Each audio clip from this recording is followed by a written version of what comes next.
Good evening. The meeting of the Audit and Scrutiny Committee is now live.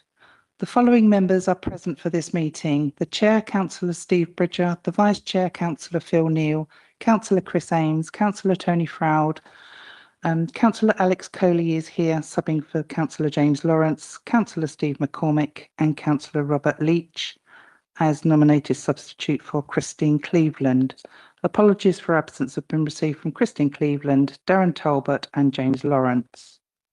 The following officers are also in attendance at this meeting: the Assistant Director of Corporate Services, Andrew Bircher, Corporate Governance and Strategy Manager, Will Mace.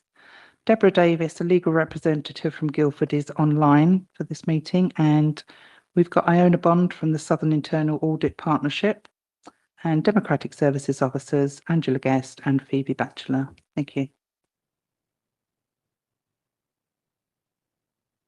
Thank you.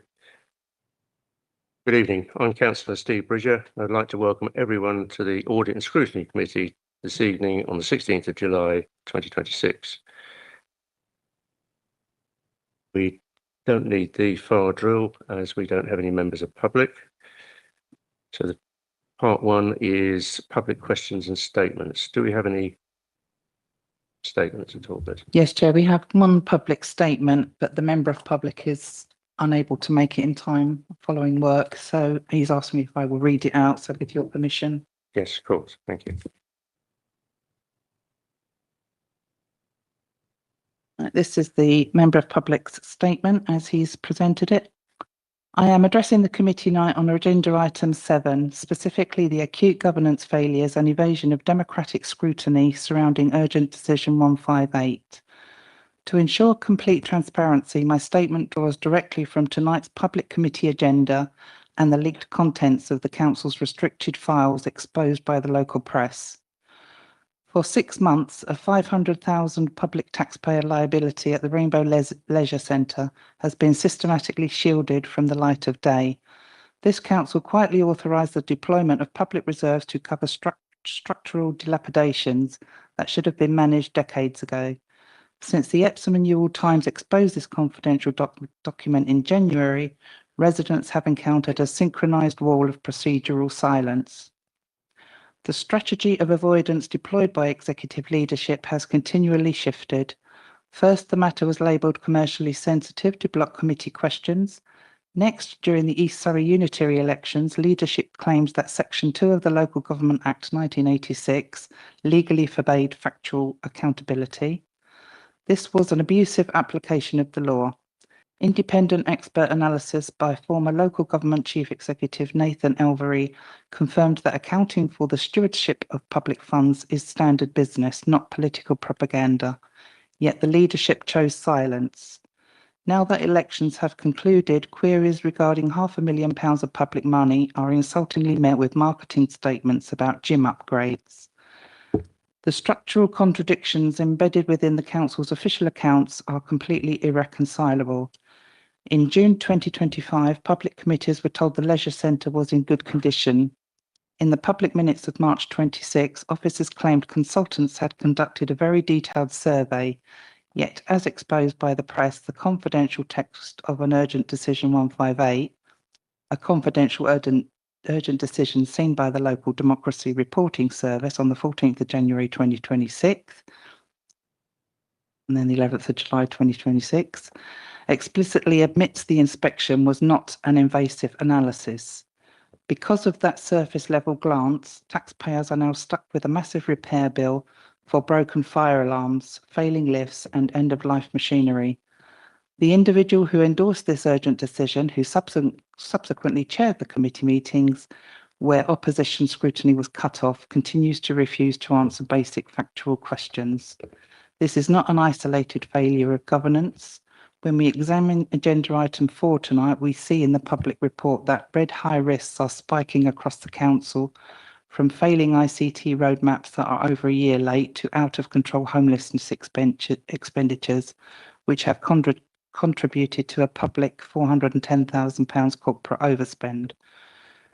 We are months away from vesting day for the new East Surrey Unitary Authority. If this administration transitions with a legacy of expensive hidden hidden deficits and structural negligence, it damages public trust permanently. Residents I have spoken to are wondering whether the previous operator hid these defects or whether your consultants failed, or did this council simply neglect its landlord duties for 22 years? We are no further forward in establishing what happened. I urge this committee to fulfil its constitutional role, reject further procedural stonewalling and demand explicit answers from executive leadership tonight. Thank you, Chair. Thank you. We now move on to item 2, which is declarations of interest. Councillor Kelly. I am the subject of a code of conduct complaint, and that may relate to items 5 and 7, but I promise to tell the truth, whole truth, and nothing but the truth. Thank you. Move on to item 3, which is the minutes of the previous meeting. I will take those as read. Councillor Rains. Yeah, apologies, Chair. I do have an amendment, something I propose to be added. It's in relation to, it's on the published pack, it's paragraph 62. It's at the bottom of page 7, relating to internal audit progress report. Shall I give you a second to find that, colleagues? It's paragraph 62. I think that's a rolling number, isn't it? Page 7 of 8 on the published report, internal audit progress report. That's the numbering in the minute document. Thank you. Yeah, there's a little bit to add here, which I think is of significance. So the principal solicitor who's quoted here was not only unable to explain why there was no public interest statement in the papers for that meeting, other than stating that it was not usual practice, but made a statement setting out how he believed a public interest decision had been taken.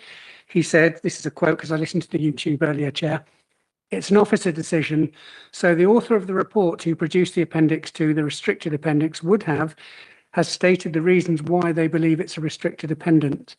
The chair at the time, Councillor McCormick, sitting next to me, also said, we will go away and get that information and share that with committee members to tie that up going forward. I also stated my understanding that this was a decision to be taken by the proper officer rather than by someone further down the hierarchy, and the principal solicitor agreed also to take that away. Chair, I think these are important points because they show that officers were unable to clarify the process, which is a formal legal process by which information is withheld from our residents. And both the principal solicitor and the then chair promised to clarify the issue. I think it's important to have these issues correctly recorded, not least because it provides the ability for councillors to note that promises to clarify such issues have not actually been honoured since 4 months ago. Thank you. So I don't know if we could propose to have those words added to the minutes, Chair. Which words? Too many. There's an awful lot there. No, sorry. The principal solicitor said it's an officer decision, so the author of the report who produced the appendix to the restricted appendix has stated the reasons for why they believe it's a restricted appendix. And the chair, Councillor McCormick, said, we will go away and get that information and share that with committee members. Both the principal solicitor and the chair promised that this committee would get a follow-up as to why there was no statement as to the public interest on a report that was said to be exempt. You'll be aware, Chair, that there are statutory rules regarding the background documents to committee meetings, and this needs to be made clear that this is an ongoing issue. So I need it to be reported. Could you state which of the words that you want changed or added? Just the paragraph.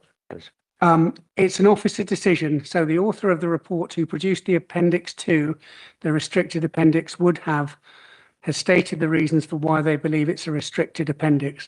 And I'd like it to be recorded also that both the principal solicitor and the then chair promised to come back to this committee with an explanation of the issue. I'm aware, okay, Chair, that I'm not allowed to take this up as an issue, a follow-up issue, but I just wanted those to be added, those points. Thank you. Thank you. Are we in agreement that these should be added? Yep. Okay, thank you. Thank you, Chair. Add these minutes. Thank you. Having done that, I'd like to raise a point of order, if I may. It relates to an item that appears later on the agenda, but also to the matter that we've just discussed. Which point of order is it? Have you got a number? It's in relation to the council's access to information rules, which I quoted last time. I think it's Appendix 4.4, and it requires that that a decision that a document is exempt is not merely exempt because it falls into an exempt category, but because the public interest in maintaining the exemption outweighs the public interest in publishing the information. And I believe that we're again in breach of that particular part of the council's access to information rules. And can I explain why, Chair? There's an item at item 10, there's an allegedly restricted item. I can't tell you the page, Councillor, I'm sorry. It's item 10, because if you look at the main agenda, there's an allegedly restricted item with no explanation as to why it's being declared exempt from publication. No statement that the public interest has been considered. So as I said, Chair, this is a clear breach of the council's access to information rules. Chair, if I may,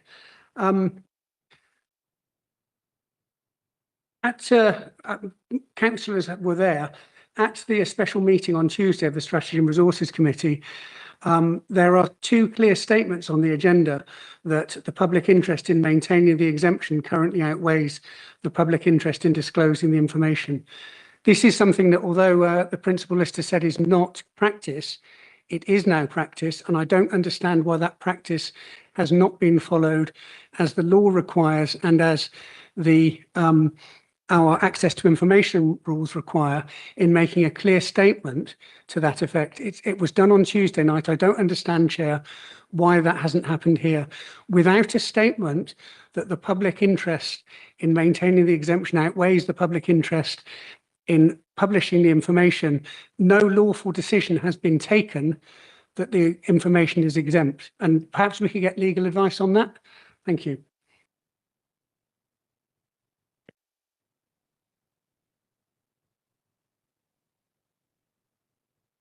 Deborah, could you possibly answer that, please? Yes, I can, Chair. So the Councillor Ames is correct that there should be a statement saying that the public interest, whether or not the public interest is, whether the public interest test is outweighed if you disclose the information rather than don't disclose the information. That's a very clumsy way, actually, of saying that. I agree with Councillor Ames that the statement should say that, and it's actually a matter of good practice to say whether you will be releasing the information at a later time. Thank you. Thank you.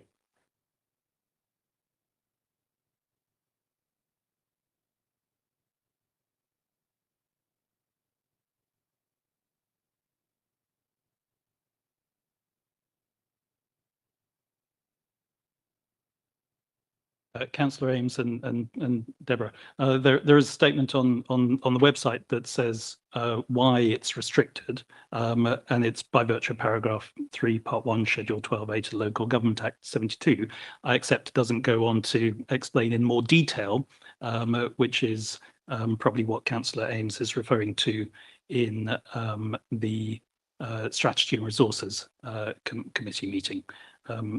So I can only apologise for that oversight. If I may, Chair, the statement that Mr. Birch was referring to, I think, sets out the theory of the rules that are being applied. It does not set out that those rules have been implied and a specific decision taken in this specific case. That's what's required. Without an assertion that the public interest has been considered in this particular case, there's no basis for declaring a document to be exempt from publication. We know the theory it's set out in our access to information rules. I believe Mr. Birch is referring to a link that takes you to an explanation of the rules rather than a statement that those rules have been applied correctly in this particular case and what the outcome was. Thank you.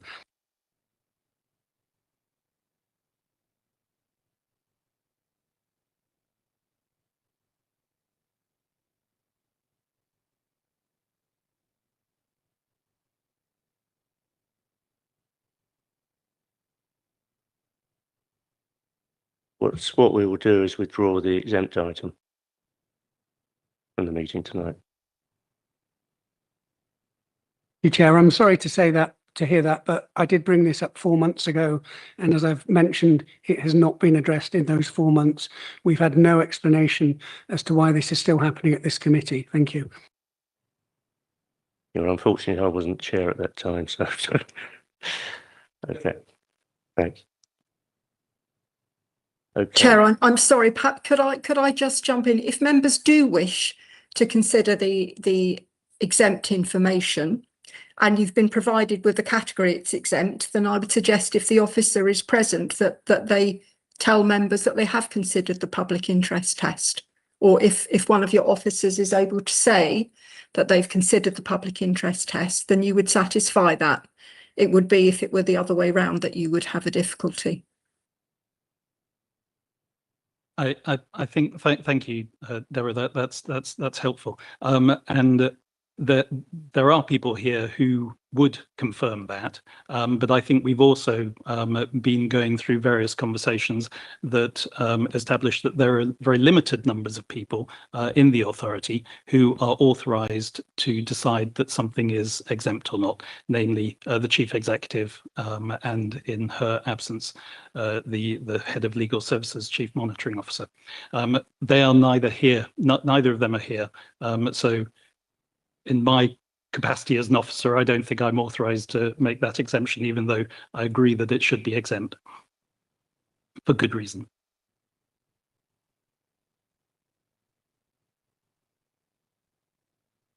Thank you. Right, so we move on to item 4, which is the performance and risk report. That would be, oh yes, that would be Will, please. Thank you, Chair. This performance and risk report covers Q4, the end of the financial year. The appendix provides details on the Council's progress against its remaining annual plan actions, key performance indicators, corporate and policy committee risks, and its annual governance statement actions. We'll endeavour to answer any questions that members have. However, if they pertain to a service that isn't represented here, then we'll record the question and revert to the committee once spoken to the relevant service manager. Thank you.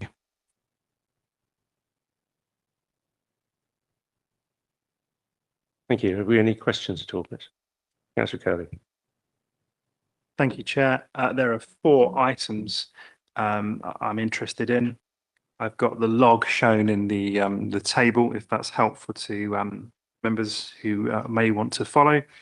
IDPR 3, which talks about risk of property losses. That was last updated on the 17th of April 2026. Anyone who is aware of the special SLR meeting and the special shareholder subcommittee that happened on Tuesday, keep scrolling, there's a table. Will be aware that the risk, one of the risks which is mentioned, has come to pass, but the action in the log is to report this to the EPIC board. Quite a lot more than just reporting it to the EPIC board happened. This was the 3rd time that we've had this particular issue. I'm not going into detail because that entire meeting was took part under an exemption and was not open to the press and public. But this particular remedy that we're seeing, which was updated, several months ago, does not appear to have been sufficient to have dealt with the problem. So I would like to ask, how will we deal with this problem in future? And I know that those in the room who know what I'm talking about will know how serious the problem is. Thank you. Yeah, obviously I can't offer specific service detail on that, but I will just say for the purposes of this report, obviously it covers Q4. So that's why there's a lag between when the risk was updated in this report and any developments since then. So the question was, and thank you, yes, I appreciate it's a backward-looking log. What I'm saying is that the remedy that's recorded in the log, past tense, did not prove to be sufficient to prevent the risk from coming to pass. And it is a red risk. If I just scroll, apologies, I'll quickly pick this out again. PR3. It is in the log, it's PR3. In the table, it's down as PR3. You'll see that in the left-hand column. Page. I'm just scrolling to it now, so we've got a bit more clarity and I don't have to go fishing around in the documents.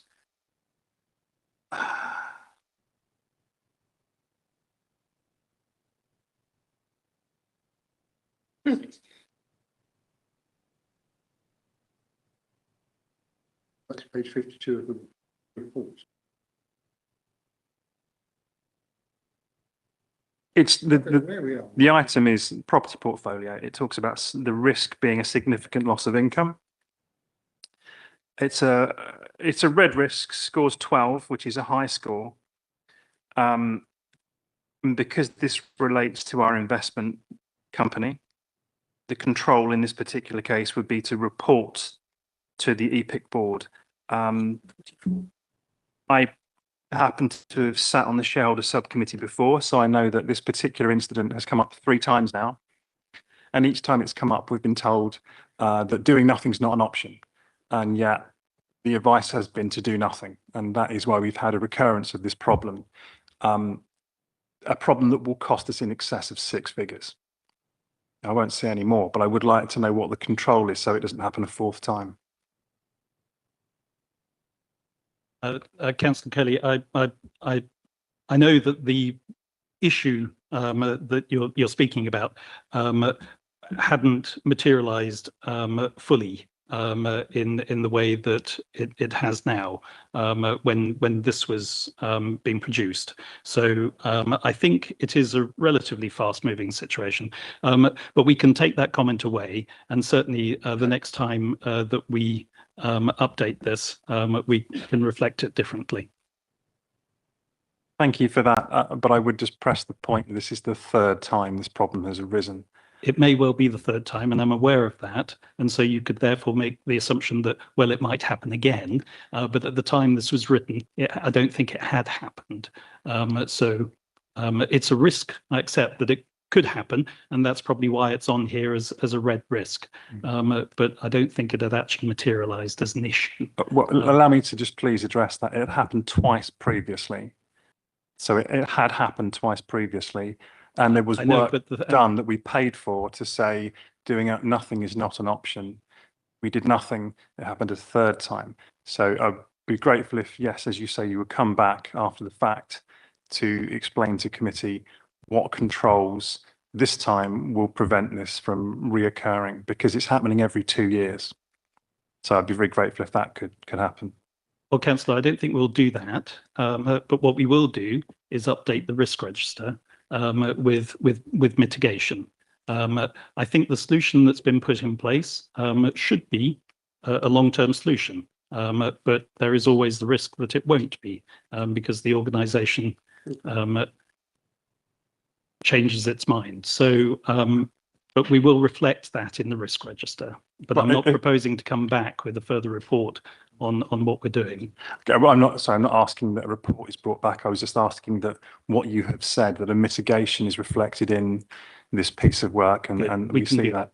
Thank you. I must challenge the fact that this is a solution, because it's extremely clear in the documents that were discussed on Tuesday that it absolutely could happen again, and that's the reason why no work was done. But I'm limited in what I can say in the public realm, but the report is very, very clear that we are stuck and that this could very well happen again in exactly the same way.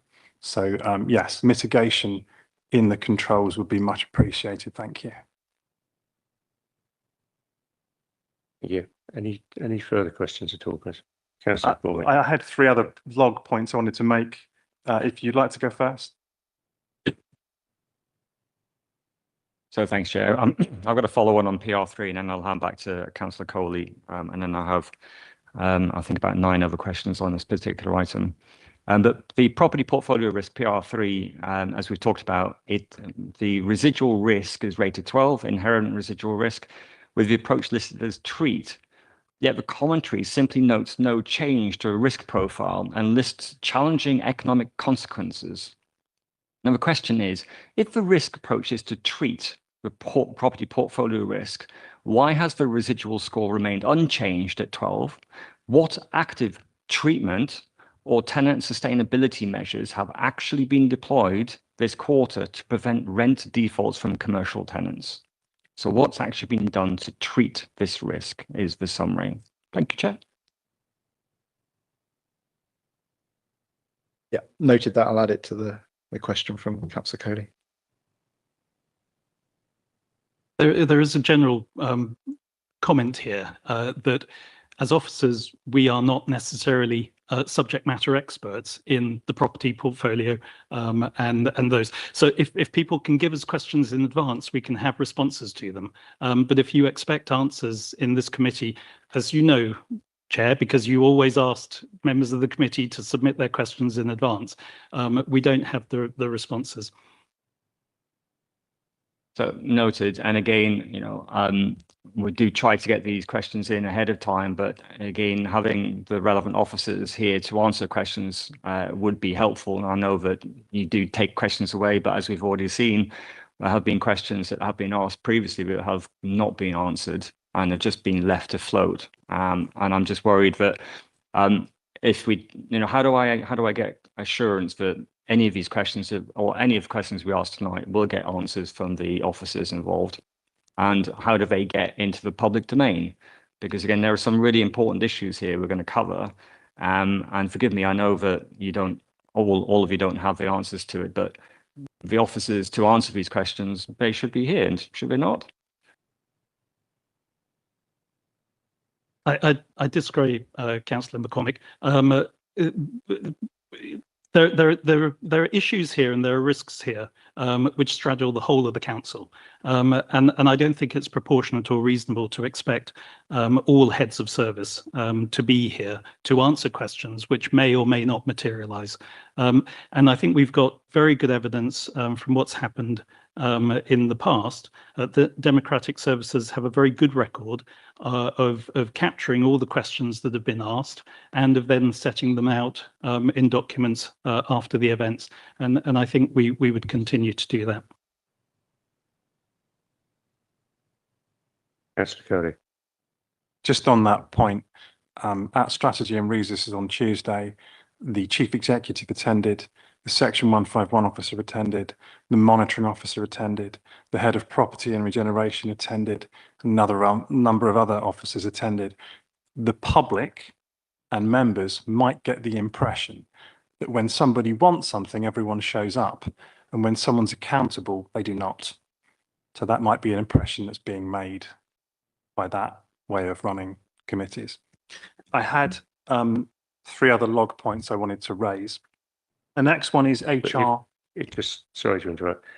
If we'd had the questions beforehand, we probably could have asked the officers to be here. So sure, why even have a committee system? Absolutely. So HR 11, further down the log, Robert. Not much further down. It talks about a lack of leadership and skills to deliver strategic objectives. I believe later on the agenda today, and forgive me, it's either the external audit or the internal audit, there is an item on leadership, and the council has said that there's nothing to improve in leadership. Nothing can be done to improve leadership. In fact, our leadership is perfect.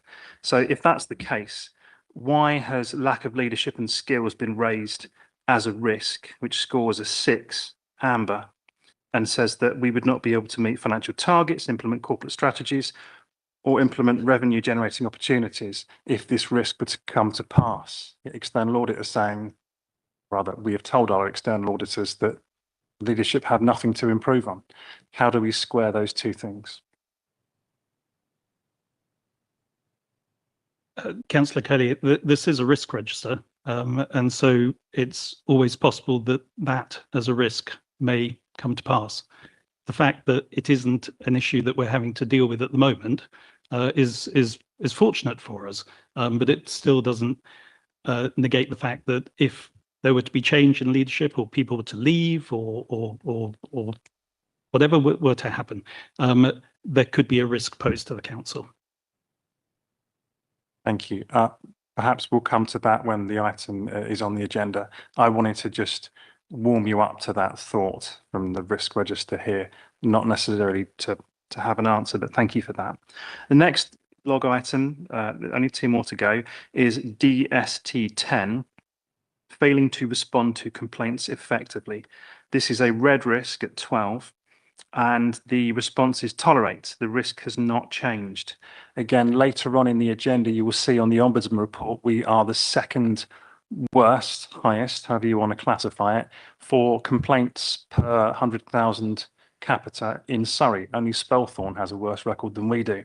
So given that, I would just appreciate once again, this is tolerate. The risk has not changed. Again, I realise it's backwards looking. 5th of May was the last update. Going forwards, it would be useful to understand how we shall mitigate this, given we are second in Surrey for upheld complaints per 100,000 capita. No need for a response. Again, just warming us up for that item, which is further down the agenda. Finally, PR14, not delivering a value for money result regarding the future of the current town hall site. It talks about a member working group, and the last update was 17th of April. This is a red risk with a score of 12. Could I please have an answer on whether that member working group is still meeting and if it has decided anything or recommended anything since April? Thank you. Okay, noted, and we'll ask. Thank you. Apologies, maybe the microphones aren't so good in the heat. I didn't quite catch it. So I've noted that question and we'll ask the relevant officers to clarify that point. Thank you. Any further questions at all, please? Mr. McCormick. Thanks, Chair. First couple of questions on item AP 24/5.17, which is on page 21 of your deck, the modular homes programme. And the modular homes initiative is now nearly 2 years behind schedule. The original target date, I know, is the 31st of July 2024. And again, you know, when I was chair, I looked at these items and asked, why do we still have a date or key milestone in the past? And its RAG status is off track, and it most certainly is off track, and there's no date on it to complete. The commentary notes that the programme consists of only 3 homes in one location, and progression is delayed due to requested land tribunal. So 2 questions off the back of this. So given the severe compounding budget pressure on nightly paid accommodation, why was the risk of land tribunal not anticipated earlier? And what is the realistic vesting date deadline to deliver these 3 homes? Question 2 is, since all other sites were deemed unviable, what alternative rapid delivery housing options are being actively pursued to mitigate the absolute lack of affordable housing? And just another side note on the back of this stratagem resource earlier this week in the outturn report, I noted that there was a 750k provision for a 1.4 million pound possible cost, and again, you know, I think this modular homes program could actually help. So a couple of questions in there, and you're possibly not going to have the answer. Make notes of them. We'll come back to you. Thank you. Okay. Any further questions? Yeah, I've got. Or you carrying on? Yeah, that's okay. Carry on. I might just send you this list. I might be quicker. So the ICT strategy and cybersecurity slippage, AP 24/5.3, links to an AGS action as well. And it basically talks to, with national cyber threats remaining high, residual risk 12/16, why has the cybersecurity response plan review slipped to September 2026? And what interim controls are in place to manage this vulnerability? And how much of the delay in executing the 24-25 ICT roadmap is due to the upcoming local government reorganisation? And are we spending resources on hardware, software that may become redundant under the new unitary authority estate? I think we're going to have to come back to you. Okay. With that. Okay. I'll just use that. And, say it might just be, I'll send you this list, and then rather than people noting it. Just to send them, and then we can get the correct information. This one you might be able to help with. The penalty charge notice PCN appeal response rates. So this talks to the PCN appeals responded to within 10 working days. And that dropped from a historical 100% down to 63% in Q4. The explanation is staff resources are diverted to, quote, end-of-year processes in February and March. Since the end-of-year processes occur at the exact same time every single year, why is it treated as an unexpected reason for slippage rather than a predictable staffing bottleneck? And what cross-training or temporary resourcing measures are being planned to prevent a repeat of this 37% performance drop next year?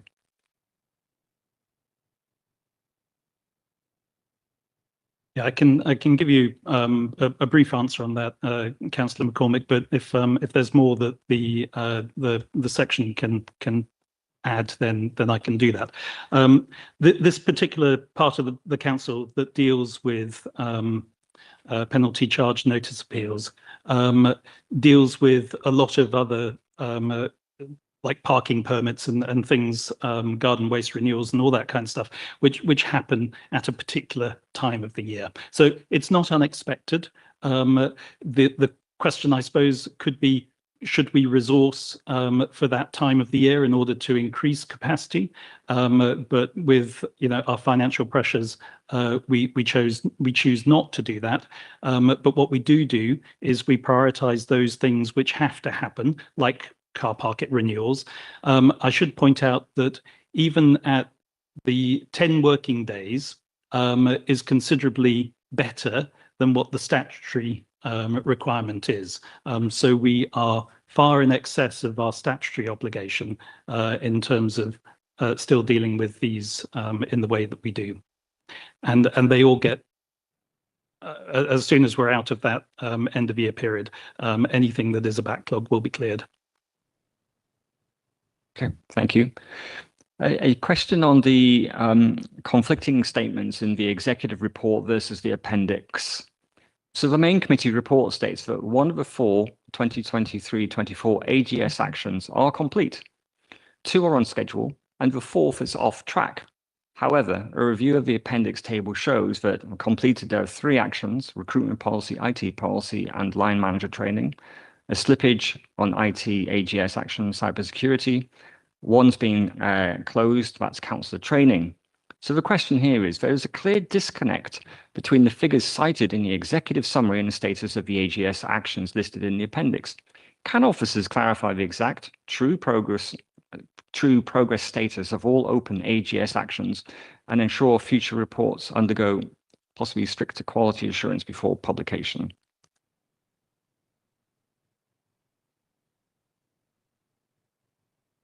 Yeah, I think, again, another thing we'll note down, so it might take me a while just to do that work while we're here in the committee, but we'll add it to the note of questions and we'll provide it with the response, I think, is the best action there. Thank you for the question.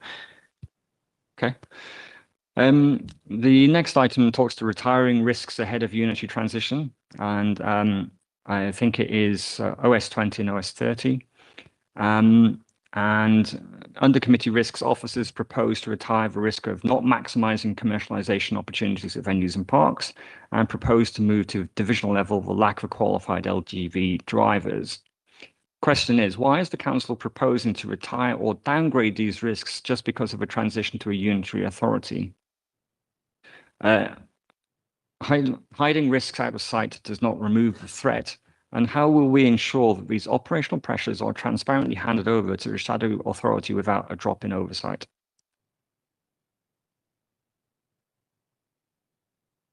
Should I answer that? Councillor McCormick, again, we'll take that away, but I think you're right. I think the narrative of saying that is because of LGR is probably not correct. Certainly, I know that the issue of the LGV drivers was it became a very big issue, and then we downgraded it to the divisional level, which is where it had sat previously. I can't comment specifically about the other one. I think the risk has moved on because we are now generating very good income. So that's probably why it's proposed to be removed. Okay, thank you. And the last 2 for me, you'll be pleased to hear, Chair. So the homelessness budget overspend demands HC9 and HC13. This council is facing a 410k adverse variance against an approved budget of £10,269,000, driven almost entirely by cost pressures in temporary accommodation. Homelessness applications skyrocketed by 82.6% in 25-26. Meanwhile, the risk score for risk of homelessness expenditure exceeding budget HC9 remains at a maximum of 16. The question is, why is the residual risk score for homelessness budget overspend exactly the same as the inherent risk score, despite a long list of controls, such as fraud team investigations, additional staff, homelessness action plans? Are our internal controls completely ineffective at mitigating this risk? Or is the external pressure simply too great for our current strategy to handle? The Treasury management performance and property lease gains, £300,000 combined, masked what would have been a much worse £710,000 operational overspend. Since we cannot rely on unexpected windfall Treasury yields or late lease completions every quarter, what structural changes are being made to rein in the runaway cost of nightly paid accommodation?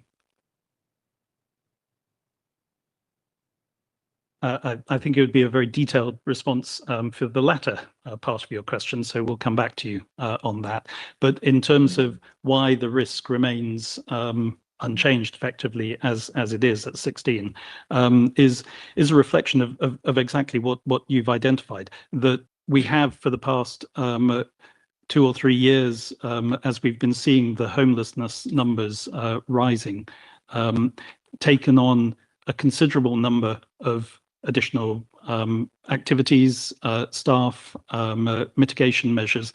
But despite all of that, we're not seeing the numbers decline. So I think the way we've approached this is that if it was getting better, I think we would see our residual risk lower. But what we're seeing is it's not getting better, it's getting worse. Thank you for that. And again, I just point members to the earlier meeting at SNR earlier this week, where I called this out to the Section 151, and I was assured it was all under control. And the budget figures for the remainder would satisfy this. So what we're seeing here, it doesn't kind of tally, and what you just said doesn't tally either. But we'll wait for the answer of those two questions. Yeah, I think we've taken prudent measures in terms of budgeting for it. So I think what the Section 151 officer is saying there is correct. I'm not suggesting that you'd be saying otherwise.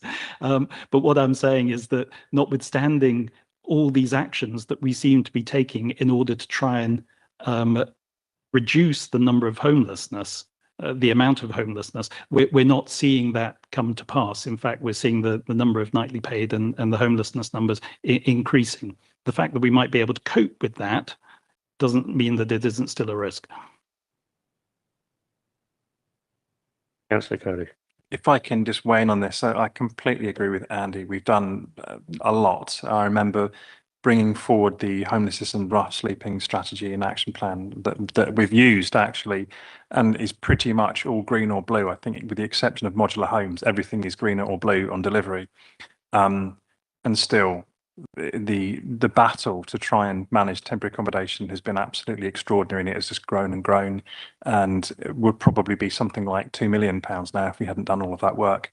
The difficulty I suppose that I have is when we saw the financial outturn brought to strategy and resources on Tuesday, the allocation of funding to temporary accommodation was significantly short of the money we spent in the last year, which is £1.4 million. I think we've only allocated something like half of that, so 750. So there is a question there, isn't there? Where's the other £650,000 going to come from? And people might reasonably ask, did we actually set a balanced budget back in February if we are not allocating that money in our financial outturn, which again is backward looking to that period? So the controls in our risks, I agree with Councillor McCormick, do not seem to square with the financial outturn that was brought to strategy and resources on Tuesday. But I completely agree with the officers here today that we have done everything we possibly could do. The question now is, how do we account for that in our figures? Thank you. Thank you. Any further questions at all, please? Okay, thank you. Okay, so the committee is asked to note and comment on the performance and risk information located in Appendix 1. All those in favour, please, in favour of the recommendations, please raise your hands.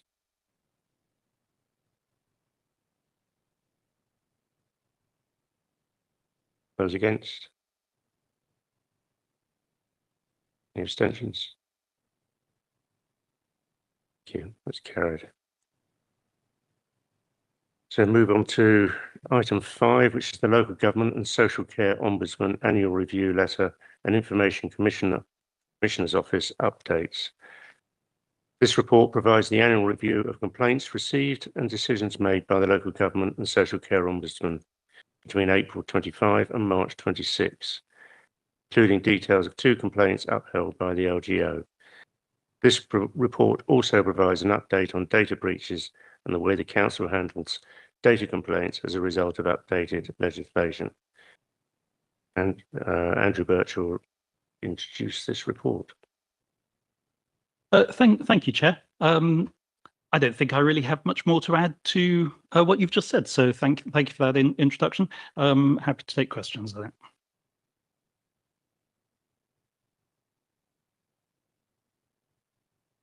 Councillor Cody. Thank you, Chair. I did mention on a previous item, we have the second highest upheld complaints per 100,000 people in Surrey. And I recognise that the numbers are single figures here, they're low. So I'm sure I'll get a response to do with rounding errors. But do we have a feeling why our score is significantly above that of the other 11 councils in Surrey? Thank you. Well, I mean, you've got the details of the complaints in there, and I would say that one is certainly we queried as to whether that should even be included, but the narrative is in there as to what the Ombudsman has said as to why it is, and the other one. The majority of all the aspects were not upheld. One aspect of it was upheld. So yes, that did result in 2 findings against us. But I think when you start to look into the details of what the complaints are about, I don't think it's overly a cause for concern. Of course, we'd like to not have any complaints, but we have had low numbers, and we consistently have low numbers. And although this is the Ombudsman, as we saw in the previous performance report, we also saw really good performance about handling and managing the non-Ombudsman stage 1 and stage 2 complaints that the council receives. Thank you for the response. Councillor McCormick. Thank you, Chair. It's kind of picking up from Councillor Coley on this particular item. So the LGA statistics show that Epsom and Ewell has 2.4 upheld complaints per 100,000 people, which is the second highest rate among all of the 11 boroughs and districts in Surrey, significantly higher than neighbouring areas like Elmbridge at 0.7, Runnymede at 1.1, etc. The question is, why is Epsom and Ewell significantly underperforming on a per capita basis compared to almost all our Surrey neighbours? What systemic weaknesses in our initial stage 1 and stage 2 local complaints processes are failing to resolve resident issues, thereby forcing them to escalate to the LGO? And the trend shows our LGO received complaints increased from 15 to 18 this year. And prior to last year's anomaly of 0, upheld complaints, we consistently averaged 2. Given this return to a high failure rate, what concrete service improvement plans are being put in place to reverse this trajectory before our transition to a new unitary authority? The upheld complaints per 100,000 people, by the way, is something that the committee asked to be put in to this report last year, and so it does make for interesting reading. But I haven't done the maths, I'm afraid, to work out if that was one, what the number of complaints would be. But as I've just said, the complaint numbers are very small. I don't think it represents some form of systemic failure. One of the complaints was a complainant that we have dealt with many times over the past couple of years, and has been to the Ombudsman on a number of occasions. And I think there is no systemic failure. In fact, our relationship with the Ombudsman is improving, and we've got a very good working relationship with the Ombudsman. And I'm pleased to see that the performance that we have with our stage 1 and stage 2 complaints is good. And you know, we're quite proud of those figures. So I that may not provide Councillor McCourt with the reassurance that you're after, but I don't see that there is an issue to be concerned about here as we transition into the new East Surrey Authority. Thank you, Councillor Leach. I'd like to follow up on that. Yeah, I'm a bit of a statistics junkie, but I know that when you're dealing with very small numbers, you really have to have a viability threshold. I remember once when we were looking, you know, we did a survey, it's to do with residents' parking zones, you know, and you get a response from one person in a road, and that would be listed as a 100%, you know, for or against. No, when you're dealing with very small numbers, you know, I mean, I'm just here as a substitute tonight, but I know if you've got one or two less, it would reduce the number. I think the issue is simply that the numbers are so very small that really they are below the viability threshold. They are, seems to me, this is probably something barely worth reporting. I hope that is helpful. Thank you, Councillor McCormick. Yeah, thanks, Chair. I mean, there are a couple of others which I'll send on, but one of the, I think, fairly important ones I wanted to kind of drill into is that under the new DUAA 2025, so that's Data Usage and Access Act, which came into force mid-2026, the public's right to go straight to the ICO has been removed, making this council legally responsible for handling and resolving data protection complaints internally in the first instance. So the first question is, while this legal change removes the immediate threat of external ICO escalation, it shifts a significant administrative burden onto our internal teams. So how will we guarantee a transparent, objective, and unbiased internal investigation process for residents complaining about our own data handling? And the second question off the back of that is, have the financial and operational impacts of this new internal complaints process been quantified? And is there a clear timeline on when these metrics will be reported alongside our standard corporate complaints? Thank you. Thank you. We refer to the change in the legislation in the report at 6, section 6, I believe, and we've updated our complaints policy, and the complaints for this will go to our business support team, who provide an independent and objective review of complaints. They still follow a stage 1 and stage 2 process, and the stage 1 is a response, with the stage 2 being a more formal response to the complaint if the customer is not satisfied with it. In terms of your second point, now how we report on those, I don't have the answer to that, I'm afraid, and I dare say that this annual complaints report won't come to this committee next year because it won't exist. But how we then report that into East Surrey is probably a conversation with our customer services LGL workstream.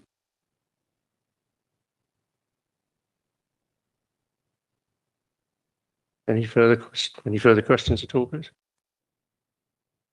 No further questions on this item. Thank you, Chair. You sure?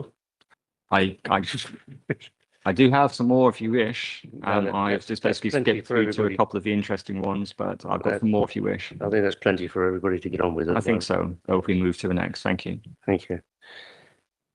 Right, so we move on to the recommendations. So the committee is asked to note the report. Could I have all those in favour, please?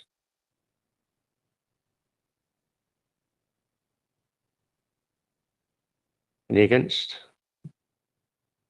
Any abstentions? Thank you. It's carried. Thank you. And now we move on to the annual governance statement 25-26. The annual governance statement is an important document which provides assurance concerning the council's governance arrangements, both financial and non-financial. It is prepared on an annual basis for inclusion in the statement of accounts. Please note the information within the statement is accurate as of 1st of July 26, as per its production timeline. Mr. Mace will introduce this. Again, I think you've covered it pretty well, Chair. I mean, just to say that, yeah, as you said, this is an assessment of the effectiveness of the council's governance arrangements, and overall, we feel they are effective or reasonable in the terms of internal audits. I think we're aligned there, but also the appendix does note areas to improve, which we capture in the action tracking section at the end. I'm happy to take questions. Councillor Coley. Thanks very much. I did mention in an earlier item some concerns with risks around this, and there are three sections here I'd like to talk about. Section 2, sections 1 and 6 together, and section 7. Firstly, under section 2 in the log, which talks about leadership and there being nothing. Sorry? Section 2 is background. What are you talking about? In the appendix. In the log. Let me know if you want any more tips on where we are. I'd like to know what we're talking about. I'll wait for you to find it. Appendix 2, review of the effectiveness. Is that it? Oh, right. Could you let us into which page it is, please? I'm not on ModGov, I'm on the public pack on the council Oh, website, okay. which is page 14 of 23 if you're on the public pack of the council website. Page 98 of our pack, I believe. Page 98 of the agenda. Yep. I mean, look, my background's in digital, I believe in accessibility. If we're referring to page numbers the public can't see, it's not a great look, is it? So anyway, this is a section on leadership, and under the column which is where we can improve, there's nothing there. I just want to make the point, as I did before, that I don't think that the items listed in what's working well necessarily relate to leadership. They talk only about middle management, the corporate leadership team, managers. There's no reference whatsoever to the senior leadership team here. And anyone that's tried to send an email to one of the 4 members of the senior leadership team on a Friday will know that 3 of them almost always send an out of office. So I think availability of leadership certainly is one of the big questions I have.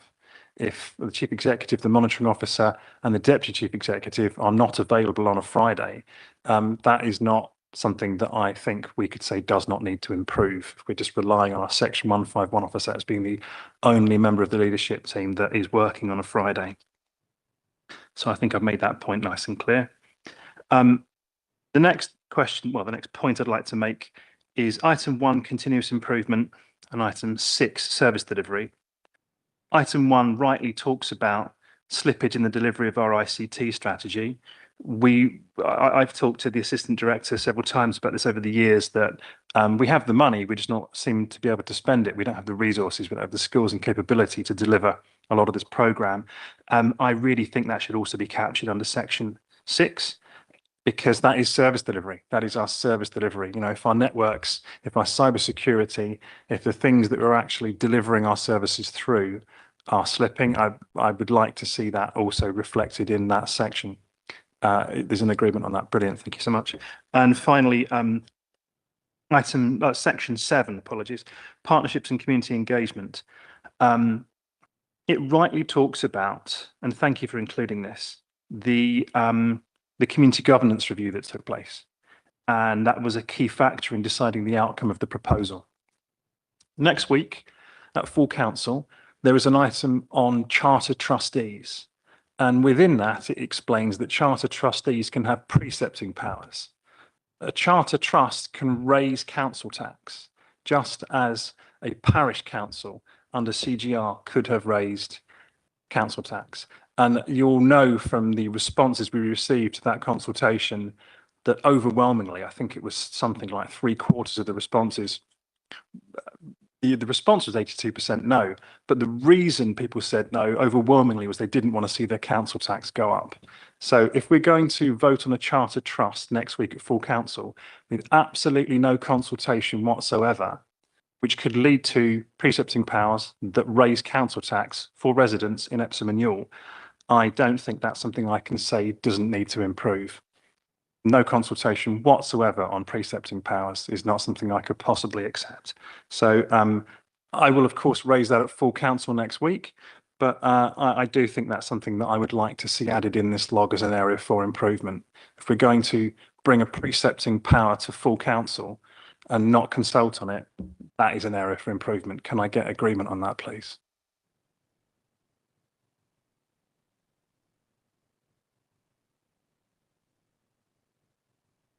Yeah, we might just need to clarify that. Is this within the period of this annual governance statement, or would that be something to include in next year's? Let me put it this way. The period in which a consultation should have taken place for a decision that happens next week is the period covered by this piece of work. Okay, well, seek the committee's view on that proposal, perhaps. It's for the I mean, committee. it is very helpful, this backward looking, because it literally shows us that we didn't do something that I think we should have done.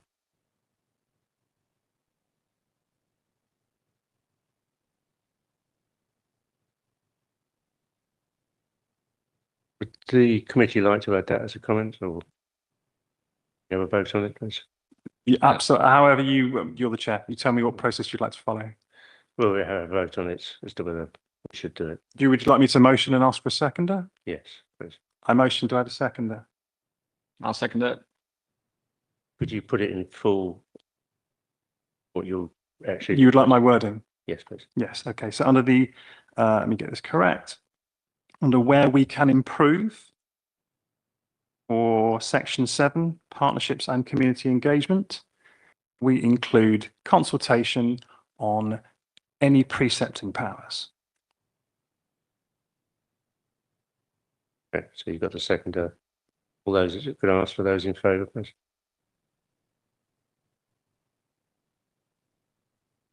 Those against? And abstain. Thank you. That's carried, actually. Thank you. Thank you very much. One observation before I finish on this item. Also under section 7, number 2, it says we're working closely with the new operator of the Rainbow Leisure Centre. We've had correspondence from a monitoring officer that there is litigation underway, which we cannot talk about and I won't talk about. But I think that, I'm not going to ask you to put this in there, but I think that that is something to reflect upon, that there is an opportunity to improve on the way we work with partners. If we're in litigation with a former partner or a provider, or I don't even know who it is that we're in litigation with, but we're in litigation with someone, that's definitely an area for improvement, I would say, but I shall leave it there. Thank you. Chair, Councillor Coley also suggested that there was something added to section 6, service delivery. Can we also have that proposed, seconded and voted on? And we will also need to amend recommendation 1 so that it says after appendix 1, including proposed amendments. Would you like to put that? Yeah, I was actually thinking about that. I'm in your hands, Chair. You have Well, the you procedure. put it forward and you've got a seconder. Could I please have a seconder? The slippage of the ICT delivery in section 1 is added to section 6 also. Could I please have a seconder? I'll take Councillor Ames. Shall we move to a vote, Chair? Yeah, we shall. All those in favour, please. All those against? Abstain? So it's carried. Thank you, Chair.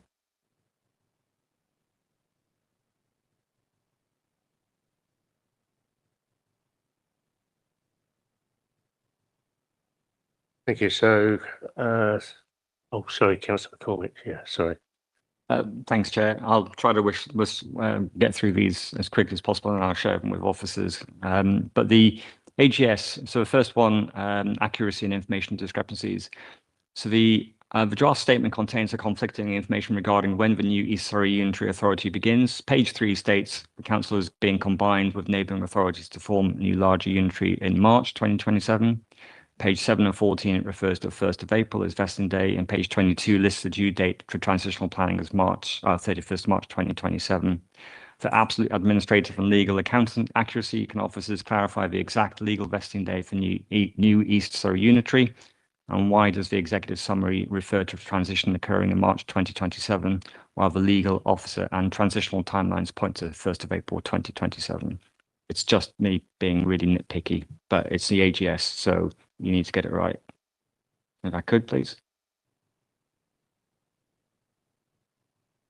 Yeah, we'll check and amend that as is necessary. Perfect. Thanks, Will. The the on-track RAG status for the delayed local plan appeals.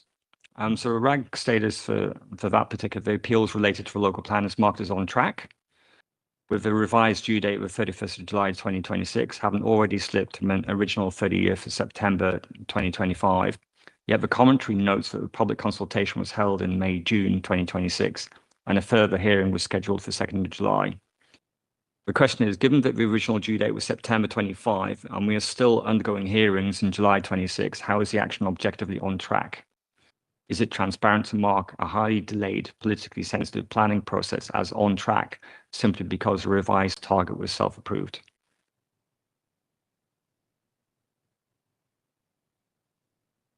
We had a target of September last year. It slipped just because we've updated it. Is it on track? That's me being a pedant again, but again, it's about transparency here, right?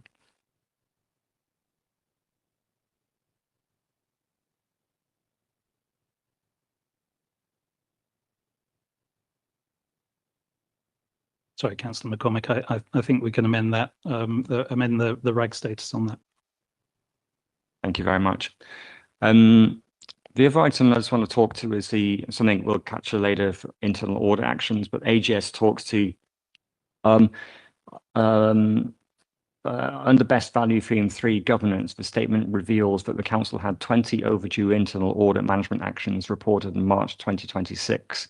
The question is, while the internal auditor's overall opinion remains reasonable, having 20 overdue audit actions is a significant backlog.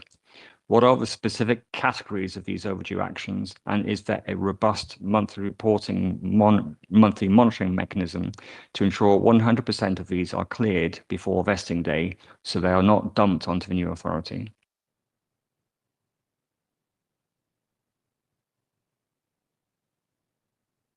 Thank you. I don't think 20 is a number for undue concern. I mean, any one report could, any one audit could generate, say, 8, 10 management actions, in some cases even more. So I'm not sure it represents a big concern. And when you look at the reports, we don't have the reports in front of us here, but when we have brought the internal audit action progress report to Audit and Scrutiny Committee in the past, we've been able to see the number of actions which are completed, which is a significant percentage of all management actions which are completed. There is something about when officers are agreeing management actions with the internal auditors that we should set management timescales which are deliverable, and in some cases officers are overly ambitious on that, and especially at the moment with the additional pressure that we have of LGR. But what we have agreed is that where we don't, and I think it's realistic to say that we won't complete all outstanding management actions by the 1st of April 2027, because if nothing else, we're having internal audits done this year, which will add management actions, I dare say, but they will carry over into whatever reporting arrangements and whatever corporate assurance processes that we have in the East Surrey Authority. And we spoke about that at the last meeting, I believe, and I gave an assurance that would take place. There's one more, Chair, and then I'll finish ranting about this particular one. So in a bit of an alarming statement in the AGS, the head of the paid service writes, "We continue to face service and economic pressures, and whilst the council remains relatively financially stable, this situation would be unsustainable in the longer term without the context of LGR. This heavily implies that the council's current financial trajectory, specifically driven by the statutory temporary accommodation and homelessness pressures, is fundamentally broken, but is being saved because the Borough Council will cease to exist in 2027. So my questions are, this is an incredibly candid, or it could be viewed as an incredibly candid admission of structural financial failure, but does this mean if LGR were delayed or cancelled, this council would be facing a Section 114 effective bankruptcy warning in the medium term? And if our local temporary accommodation demands are unsustainable, what stopgap measures are being implemented right now to prevent those liabilities from severely crippling the incoming East Surrey Unitary Authority on day one? Thank you. I think I can answer part of that, Councillor McCormick, but we might have to come back with a more definitive statement. I mean, I think councillors will be aware that although Epsom and Ewell Borough Council is actually in a pretty good financial position compared to many of its neighbours, we have nonetheless in the past had to use our reserves in order to balance our budget, and clearly use of reserves year after year is not a sustainable position. And so if and given the pressures that we would have with homelessness, which I dare say is probably not going to disappear anytime soon, in order to make ourselves financially sustainable, I think we would have had to consider transformation and change programs if we were not entering into local government reorganisation. LGR of itself helps to deliver efficiency in terms of the way that local governments operate. And so that in itself can be an efficiency saving, notwithstanding the cost of LGR itself, but in the long term, an efficiency saving. And I think that is what is implied in this statement from the Chief Executive, that LGR will do the job that we would otherwise have had to do had we not been going into LGR. One more, if I might. I thought that was the last one. I'll just one more. I mean, one of the other items in here on the AGS is it references the 23-24 councillor training review and enhancement programme. And that was due on the 31st of October 25, which has been entirely cancelled and marked as closed in the April 26, solely because of LGR. So the question is, given that elected members will remain in office running this council until April 27 or 31st of March 27 to be precise, why was the programme meant to enhance their capability cancelled a year before vesting day? And how do we justify letting member training lapse during the most complex constitutional transition in the council's history? How do we square that away, please? I think we might have to come back to you on that one. I would flag, of course, that we are members of the LGA, and any member, any councillor who wants training has free access to a considerable amount of training that is available on the LGA. Councillor Ames. Thank you, Chair. Just one question from me. I'm not going to hog this part of the meeting. In the for core code G, implementing good practices in transparency, etc., which is page 13. I think there's an item missing, a very significant item missing in the right-hand column, what we could improve, because we know we could improve this and we said we could improve it, but as far as I can see, we're not improving it. Councillor Coley, Councillor Lawrence, you'll remember, brought an item to the last meeting of the full council pointing out that we don't have a process for publishing urgent decisions. The chief executive was asked to deliver on this. I'm not sure, we'll hear this later, that we've made any significant progress on it, but it might have to wait until after the summer. It might be subject to resources.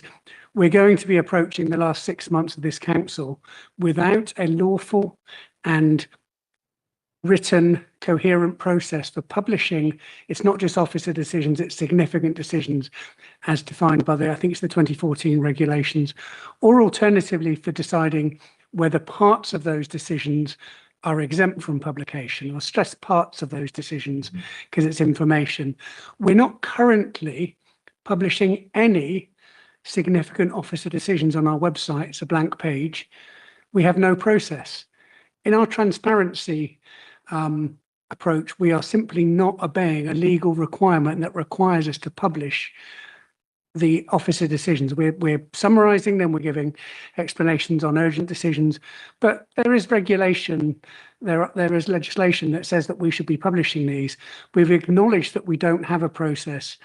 I think we all know that when something's subject to resources, it's not going to happen. We simply don't have any process either for publishing significant decisions taken by officers under delegated authority, and including deciding whether parts of those decisions are exempt from publication. It's the same regulations in terms of documents attached to committee reports. We simply don't have a process. It's a massive gap in our governance in terms of transparency. And I don't really see how we can not add that to item G in the right-hand column of what we could do better. Thank you.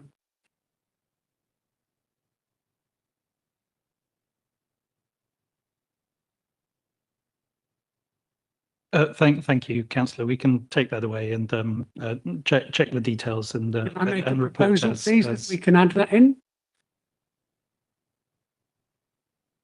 Councillor, I think we spoke over each other. My mistake. I'm really not happy that we should take that away.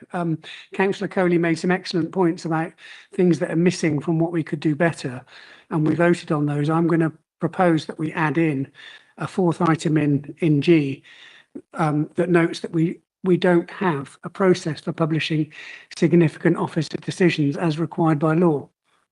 I don't think this is any doubt, because we voted on it at the last council meeting that we were going to implement such a process. Perhaps, I mean, I don't know if our legal advisor would like to help us on this, but if anyone can tell me that we do have a process, I'm not sure what we voted on at the last council meeting. If anyone can tell me that we don't need to have a process for publishing significant officer decisions, not just urgent decisions, but the law defines significant officer decisions, then I'll drop it. But we are required to have that, and we've acknowledged we don't have it. And it is a huge gap in our governance in terms of transparency. Thank you.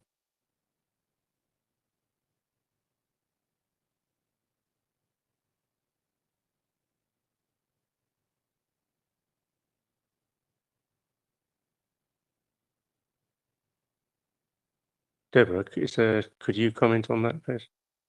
Well, Chair, I can't comment on any processes that you may or may not have in place. You, of course, should be compliant with the 2014 regulations for publishing officer decisions. But as I say, I can't comment on what processes you do or don't have in. Thank you. Councillor Cowley. Councillor Leach. Yeah, Councillor Leach. I'm sympathy with what Councillor Ames has, but perhaps you can clarify. As I understand it, officers' decisions are routinely reported on the agenda of this committee, and they're also put in on members' news on a weekly basis. It would help me if Councillor Ames could tell me what more he wants and why. Could you answer that, Councillor Ames? I can, and then I will obviously defer to our legal advisors to tell me whether I've got this right. But Councillor Leach has mentioned two processes, neither of which are adequate. One is the reporting of decisions rather than the publication of decisions. The other one is the reporting of decisions internally to councils, to councillors, literally on members' news.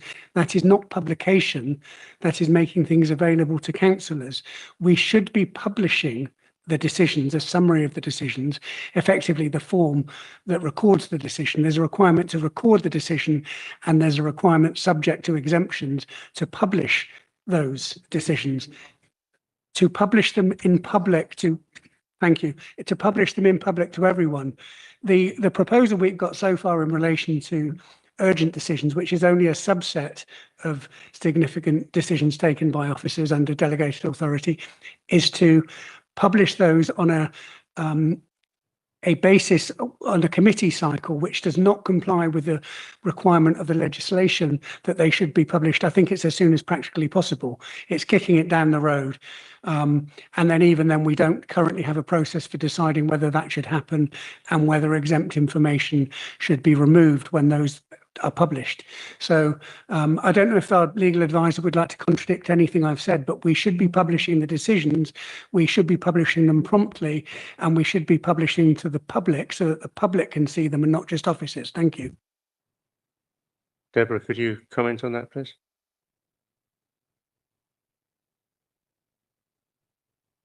You're on mute. Sorry, Chair. So in practice, most councils do publish their officer decisions under the 2014 regulations on their website, but I believe there is not an actual requirement to put them on your website, but you do need to have a written record to be made available to the public. So that there are two different sets of, there's two different parts of legislation around officer decisions, but I suppose the overriding principle, of course, is transparency, and that the public is entitled to sight of some decisions which are made by officers if they meet the category in the regulations. Thank you.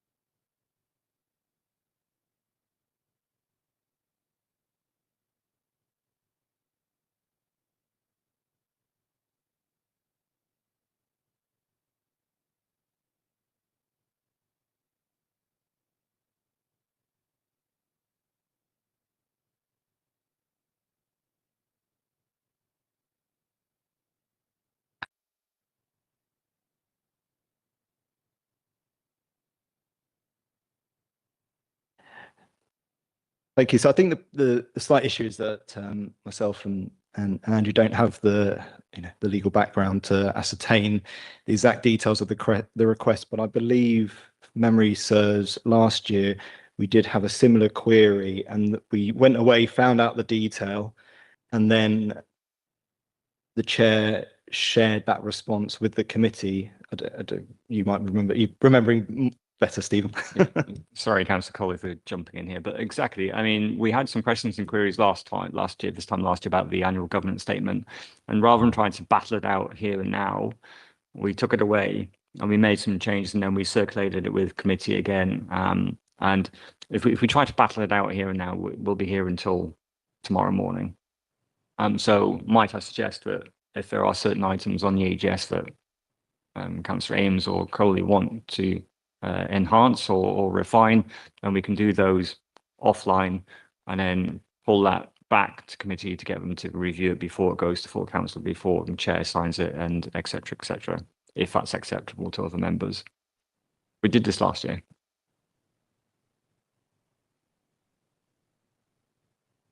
I'm quite happy with that. I mean, Councillor Coley. the legal advisor online might wish to advise us on the following. As my understanding is, these decisions need to be made available for public inspection. I believe that's the wording in the Act. How we choose to make those decisions available for public inspection is largely left to us. In the 21st century, naturally, the website would be the most appropriate and cost-effective way of doing that. But because we're not doing that, and because we don't make it plain to the public they have that right, and we don't demonstrate a method through which they can do that, they might present themselves at the front desk downstairs and ask to see a particular decision. I don't think we have a process in place for that. And again, thinking about the ICO office, we should operate a publication scheme, really. That's what we're expected to do, is to operate a publication scheme within which key decisions, categorical decisions, and I'm interested in the legal officer's definition of these categories she mentioned, but typically it's spend or governance decisions. We don't currently have a process for that. What we have done until this point is until a few years ago, we issued an annual report, which would give line items, a bullet point, which would tell you what had happened and by committee. There is a question of adequacy around that. I was involved with quite a significant amount of lobbying internally. We do more than that, that we have a unique reference number for each of these decisions, and that a summary of what the form actually says is presented at the next available committee, which is quite a major step forward. And that was a compromise, because when I asked for the full form to be published, I was told, there could be errors, it could be embarrassing, it could be difficult. I didn't feel they were good enough answers, but we have reached the compromise to get where we are today. Fortunately, Councillor Lawrence and I brought something to full council where we asked for the full extent of the form to be produced, to be published, as many other committee systems in Surrey do today. In fact, we looked at Tandridge and we looked at Runnymede. Our chief executive used to work at Tandridge, our MO used to work at Runnymede. They were very good examples of how they do this process, and we agreed we would do that. I think the concern being raised this evening, forgive me for giving you the full background, but I hope it's helpful, is that this is all subject to resources. So I think the question here is, how much resource does it take to upload a form to the website?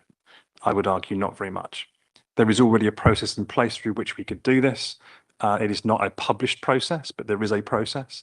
And I think what Councillor Ames is asking is that we add to this particular, I think it's G on the log for transparency. An area of improvement would be for us to crack on and do it. I believe that the relevant chair has made a statement to council next week where he's saying after the summer. And I think it would be a source of great relief to all of us if we put that in the log this evening. That's all I'm asking. Do you want to propose that? Yes, I would like to propose that. I believe the next A&S is October, if I got that correct? September, yeah. Which is after the summer. We could report back then. So my proposition, and I would like to ask Councillor Ames if he'll second this, is that we add this into the log. It is already a resolution of full council. And if you want the wording from the resolution of full council, I suspect that would be the most appropriate thing to put in the log. Okay. Thank you. Sorry, can I? I think we're going to have to be circumspect about what wording we put in here. I don't know the wording from full council, so I can't comment on that, and I'm not sure that we necessarily have that here. But I think if the committee's view is that we should add something to reflect the fact that we should be doing this, then I think there would be words around investigate the process to be followed for publishing. Because sitting here, I don't know that process. Will doesn't know that process. Our legal advisor does not know what the process is for Epsom, and neither should she. So I don't think we can hand on heart say that we can deliver on that. So if we want to put something in that is undeliverable, then I wouldn't recommend it. Well, I can luckily and you'll be really glad to hear this, I've been in all the meetings, so I can tell you it's deliverable. I can put my hand, didn't I promise to tell the truth, the whole truth, and nothing but the truth at the beginning of this meeting? We could deliver this. I've sat with the chief executive, the monitoring officer, and the chair of standards and constitution, and we've agreed it's going to be delivered. And how? The only question left is resource, which I don't see a problem with uploading a form being a resource problem. We had 6 UDs in the last year. That's also being reported at this meeting. That is a fantastic reduction from the usual 20 to 25 per year. So I'm here to tell you that we can deliver it. I know we can deliver it. I appreciate not all the officers in the room have been in these meetings, but the chief executive and the monitoring officer have been, along with the lead councillor and the 2 members that brought this to full council and got, I think it was the unanimous resolution. So I'm just going to reassure you that it can be delivered. It's a resolution of full council. And if we're going to put in a log to investigate something, we would be overturning a decision of full council, because the decision is to do it, not to investigate it.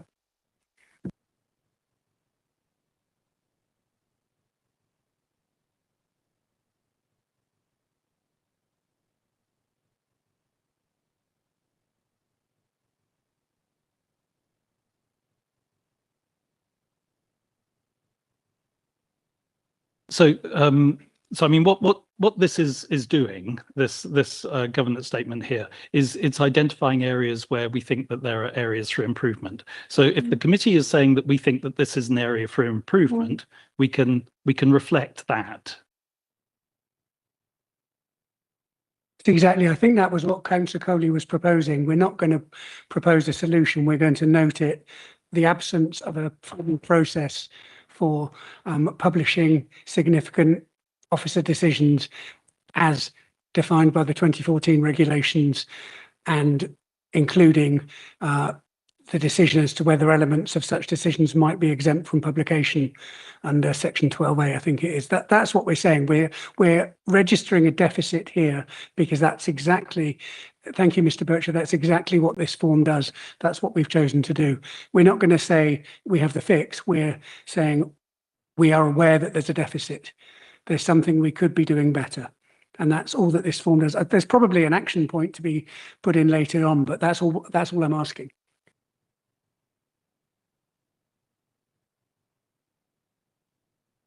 Can we just be clear about what the wording is that's being proposed for this? Shall I propose this? Since I'm the proposer, I think I should come up with the wording, but feel free to tell me if you're happy or not.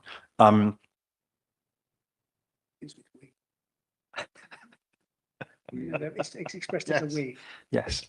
If helpful, Councillor Coley, I've got the wording from full council on the 12th of March. Would you read it out for me? Yes, We can take from there. It could say, along the lines of the other parts in G already, we have a project underway to develop and implement a process for the publication of urgent decisions subject to the exemption procedure as provided by Schedule 12A of the Local Government Act 1972. I think we have a project underway is a little bit narrative. Sorry, I was just saying that. No, I appreciate that. Thank you. So I'm going to do something which reflects the committee we're at, because we're not at full council here. I think it's that we recognise the urgent need to deliver the resolution made by full council.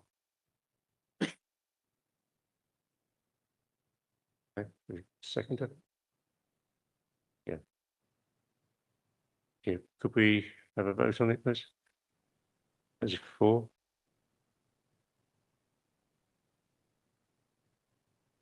That's carried then. Thank you.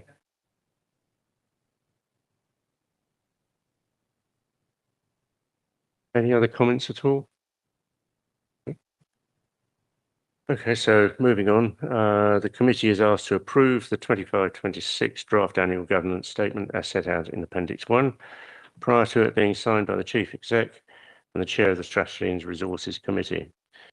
Point 2 is to nominate and authorise the Chief Finance Officer in consultation with the Chair and Vice Chair of Audit and Scrutiny Committee to make any required amendments to the annual governance statement prior to its submission with the statements of accounts. Chair, we need to update recommendation 1. Could we get someone to propose that after appendix 1, it says including the agreed amendments, because we've agreed 3 amendments this evening to be included. All right, okay, so I'll reread that then.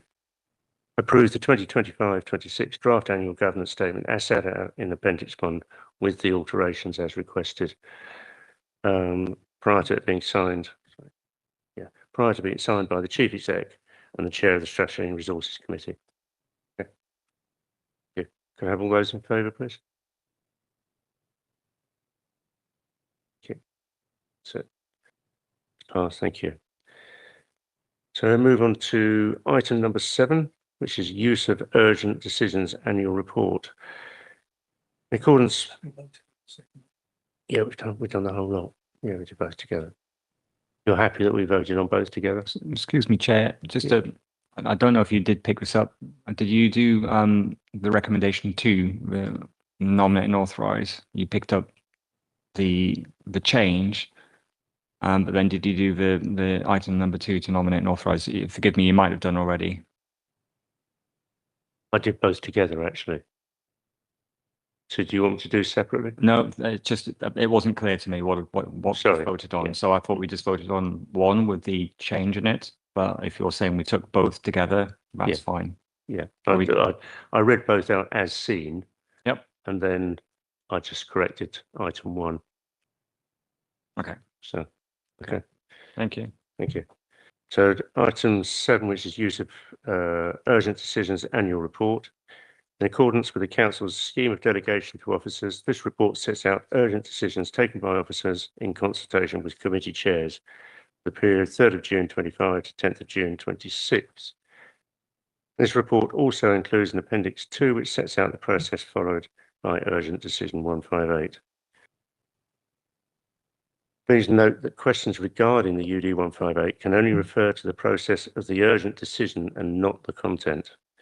If you wish to ask a question which may contain confidential information, we'll need to go into a restricted session.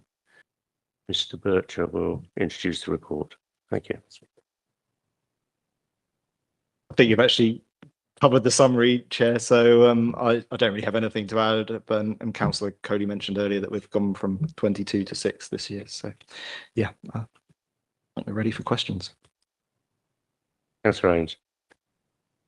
Thank you, Chair. I think it makes sense to deal with the first report, the summary report first, and then the UD 158 in some more detail. But can I just draw a contrast between the table of the summary of the urgent decisions over the year with what it says in Appendix 2 as to the criteria for an urgent decision. Now, if we could just skip forward to Appendix 2, paragraph 3.1. A matter can be deemed urgent if, and it continues, it is not practicable to convene a quorate meeting of the relevant decision-making body in sufficient time to take the decision. Now, if you go back to the first appendix, the summary, we have reason for the use of urgent decision forms there. We have contrasting and conflicting explanations. The first 2, I would say, would be compliant with that, in terms of the practicality of convening a meeting of the relevant decision-making body, insufficient time to schedule a special JMC public meeting. The third one, which is 157, decision was required before the next meeting of the Licensing and Planning Policy Committee. I think if we go down to, there's another one that, yes, it's 159, was required before the next scheduled committee meeting. So can we just be clear, Chair? Is the reason for using an urgent decision that it has to be done before the next scheduled committee meeting, or is it, as stated in Appendix 2, that it's not practical to convene a quorate meeting of the relevant decision-making body in sufficient time? Because those are very different. And I think we should be looking at what I've just read about convening a quorate meeting, not necessarily a scheduled meeting, but a potential quorate meeting nevertheless. What are the criteria that we should be applying here? If you look at the Appendix 1, it's very confused as to the basis on which some of these decisions have been made. Thank you.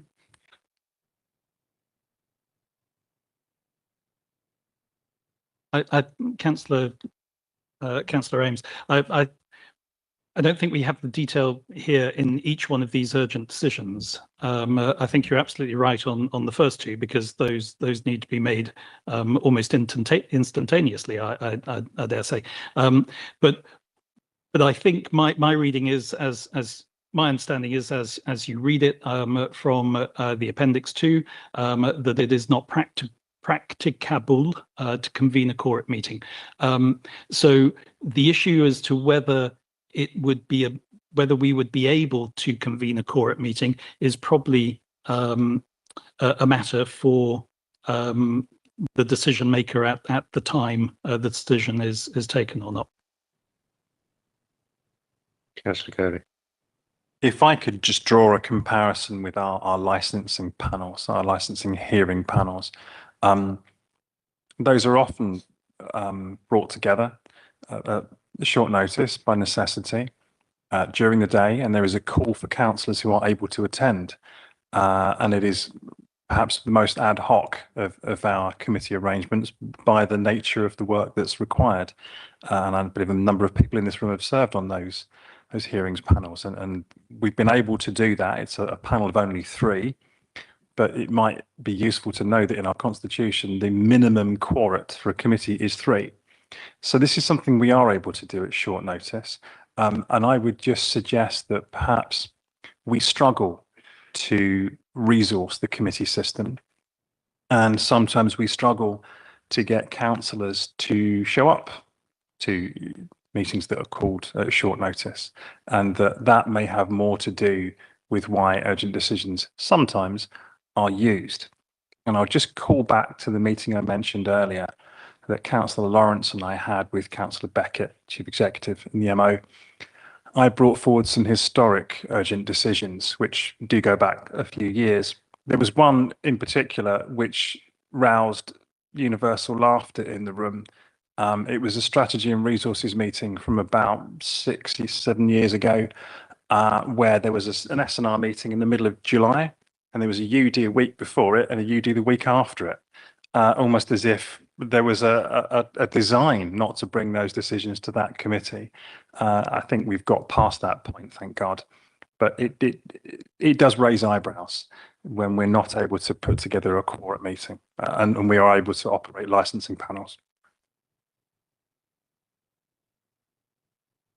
Chair, if I'm able to just on the topic of licensing panels, as a officer who works to administer those meetings, a lot of time actually goes into putting those meetings together. They might seem like they are convened very quickly, but the decision process is very different to why an urgent decision might come about, and we have much longer perhaps to consider why something is going to a licensing panel than we do with an urgent decision where something might arise quite quickly and need to be decided quite quickly. When it comes to a licensing panel, there are 10 clear days before the meeting when an agenda is published. It takes time to write that agenda before, and we have a date of which we have to have made a decision by. So it is quite a different process to urgent decisions. I'd just like to thank the Democratic Services Officer for proving my point that we struggle to resource the committee system sometimes. Thanks very much. Councillor Ames. Thank you. My fundamental point, which I think Mr. Bircher has addressed, thank you, Mr. Bircher, is that the explanation in 157 and 159 do not match the criteria that we're talking about. If it was not possible to convene a quorum decision, a quorum meeting to take this decision, it should be stated on the form. We can't be having information that's only partial information when we've got an annual report and the wrong criteria are being addressed. We can only look at these decisions in terms of the information that's put in front of us. And 157, the wrong criteria were used there. The decision was required before the next meeting of the Licensing and Planning Policy Committee. That's the wrong criteria. The 159 required before the next scheduled committee meeting. That's the wrong criteria. we need a statement that it was also not possible to schedule a quorum meeting in the meantime, as we have in 155 and 156. We can't agree this report if we haven't been given a full explanation as to why this was necessary. I think 160 is the same. The timings of the procurement process did not coincide with committee timings. I mean, that's probably a bit more of an explanation. Calling an extraordinary meeting would expose the council to significant risk. We just need to make sure that the explanation that we're given in these, we have very limited details, but that it matches the criteria that we're supposed to be applying. Thank you.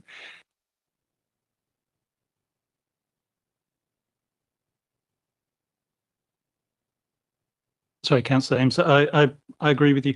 I think I think it's very difficult for us to go back and retrospectively look at those. Sorry, but I think your comments is helpful, and it would be better on this report had we been able to identify that. I'm not sure that we're in the position to go back and retrospectively amend this report, but if we were bringing it again to you, we would do so. I'm very grateful for your acknowledgement, Mr. Bircher. Thank you, Councillor McCormick. Thanks, Chair. Just looking at the bottom of the item 7, Appendix 2, inviting us to consider the improvements and you know, come up with any additional comments. I'm not quite sure how we might be doing this, but I've got a couple of recommendations which I'd like to propose, and we add them onto the recommendations of the underlying substantive report, or we can figure a way around them possibly. But recommendation 1 is to enforce a strict financial threshold on urgent decisions, and the proposal would be to propose an immediate amendment to a constitution's scheme of delegation. Any urgent decision that commits the council to a financial liability, capital spend, or loss of revenue exceeding £50,000 must require an extraordinary public or unrestricted committee meeting, rather than being signed off via a single officer and chair in private. So I think this particular item talks to what we've just been discussing around, and it's proposing a control to put in place. The second recommendation is a mandatory online publishing of urgent decisions, and the proposal would be to reject the excuse of resource constraints for failing to publish UD forms, mandate that all urgent decision forms redacted only where legally necessary for commercial sensitivity must be published on the council's public website within 5 working days of being signed, eliminating the lag in notifying backbench members and the public. So a couple of items there which I think talk to, in essence, what we have been trying to get to, I believe.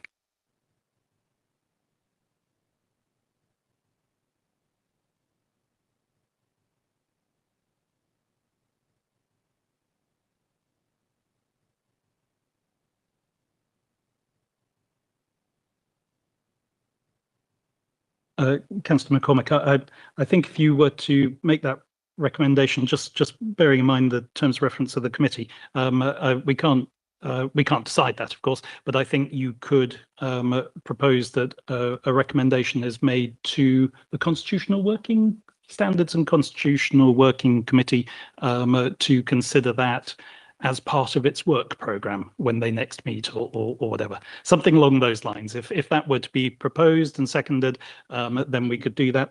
Sorry, I see hands up. Your second point around the urgent decision, I wonder if that's covered by what we've just spoken about in the AGS recommendation, which is around the publication of urgent decisions. Is that not the same thing that we were talking about? No, I don't think so. But again, it may well be that if we do support the recommendation of a mandatory online publishing of urgent decisions, as I've mentioned, and we do find that it is covered elsewhere, then we can just say that it has been done. So the recommendation or the action has been completed via another action if we do find consequently that has been covered. But I don't think it has. And this is it's not just related to the AGS, the annual governance statement. It's related to any urgent decision form coming forward. And I know we've only got a short time left, but it's just trying to tidy things up is all I'm suggesting. And I will yield to my other members. I believe I was next. I know I was next. I'm really sorry I can't go along with this. It would have been great to have had these as amendments at full council when Councillor Lawrence and I put the motion forwards. I worry, even if this committee does have the power to do this, which I'm not clear if we do, but I worry that we are bolting on stuff to a decision that hasn't been implemented yet. And perhaps full council's the place to do this. James and I did manage to get our motion together without going through the Constitution Working Group and Standards and Constitution with the chair's buy-in, which we worked very hard to get.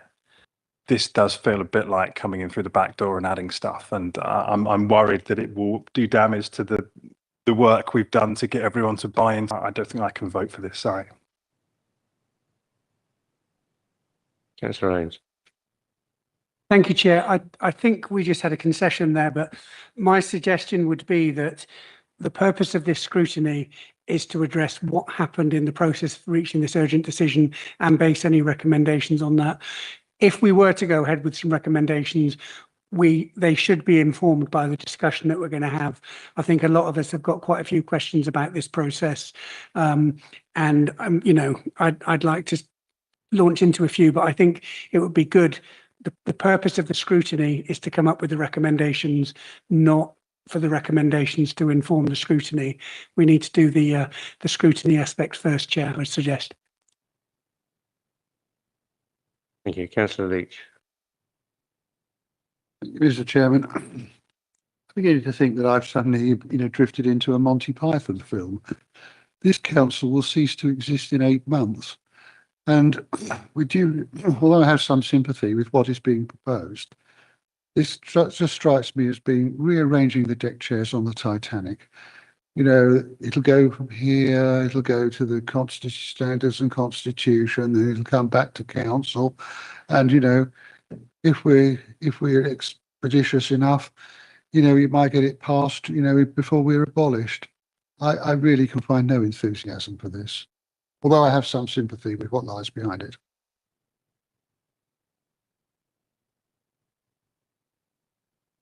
Thank you. Councillor McCormick. Thank you, Chair. Just to note that the suggestion of those 2 recommendations, I'll withdraw those and then let Councillor Crowley continue with the work that he's already got on track.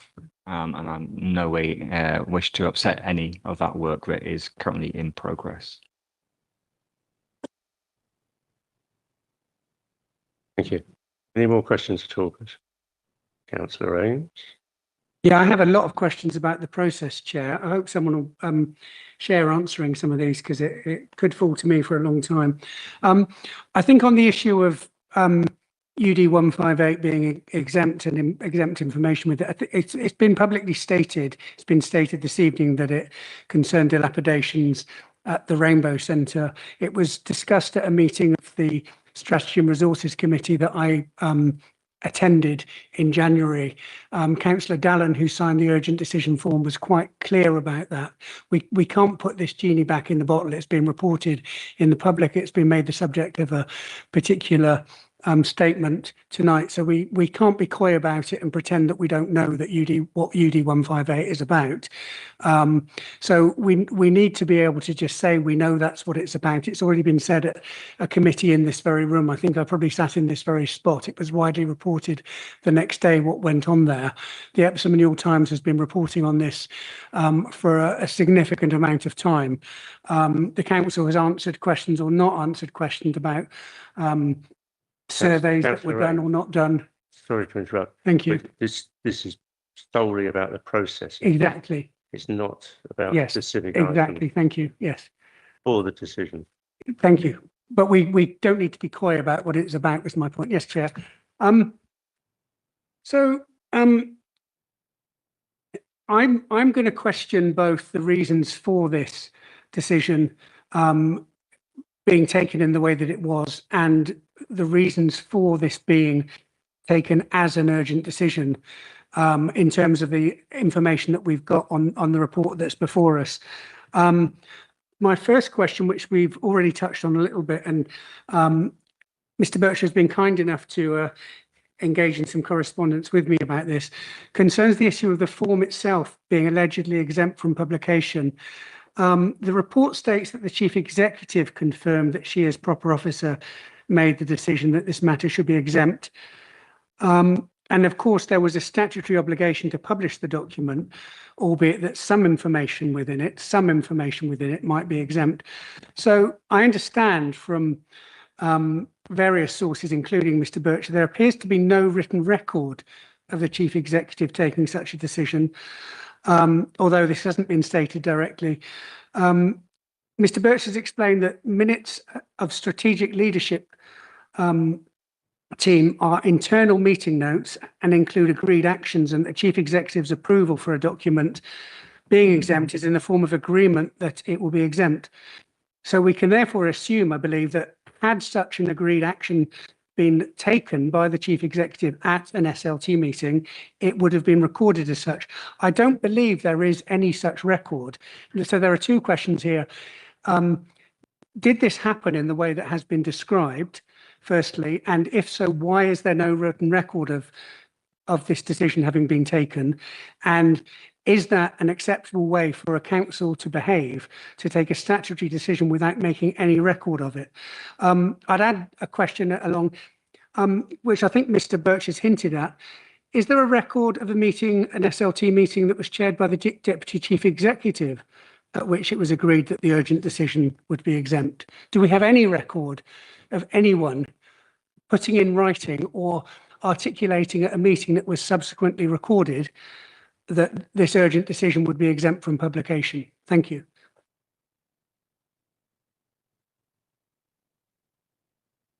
Councillor Ames, I've already responded to you via email, and indeed the Chief Executive has responded to all members of this committee, saying she authorised the exempt nature of this decision, and those matters were discussed at the strategic leadership team, and she was there at that meeting. Thank you, Mr. Birch. Are you confirming that there is no written record of such a statutory decision? And if so, could we ask our legal advisor to give us advice on the legality of such a process and the appropriateness of such a process? Just to be clear, this is a decision that is required to be published by law under the regulations that we've discussed. It appears that we just have people's memories of whether this was actually agreed at the meeting. Is that right? Are we relying on memory? Councillor Ames, again, in my email to you and all of the committee, the Chief Executive has said that she has considered comments made over the last few months about this, and has agreed that going forward, although there is no requirement to do so, her approval for exempt papers will be evidenced in the relevant committee report or on the relevant urgent decision. Mr. Bertram, with all due respect, you're skirting around my question. There is a requirement, a legal requirement, that a statutory decision like this is written down. Can you tell me, was it written down that the Chief Executive contemporaneously declared this urgent decision, or in fact the information within it, to be exempt? Was it written down? Is there a written record of this decision? Thank you. I've already given you my response to that, Councillor Ames. Is your response no, that there is not a written record of this decision? Shall I reread what I said? The Chief Executive has considered the comments made over the last few months and has agreed that going forward, although there is no requirement to do so, that her approval for exempt papers will be evidenced. I think you're avoiding the question, Mr. Bircher. I think you're implicitly admitting that this was not recorded. It is therefore not a lawful decision. That's very clear. Perhaps we could ask our legal advisor, perhaps you could be straight with her. If there's no written decision on this point, or even a record of an assertion by the Chief Executive that she wished it to be treated in this way, it has not been lawfully taken. Thank you. Deborah, could you answer that?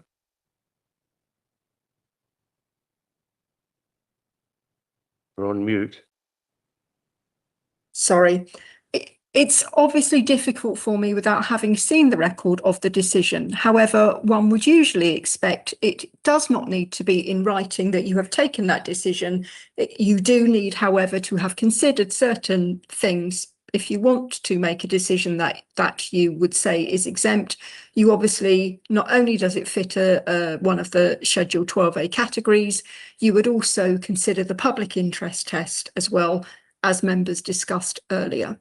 So whether or not it was recorded on the face of the decision that it was being taken as exempt, even by the words exempt, but it doesn't necessarily have to have done that, but someone has to have made that decision.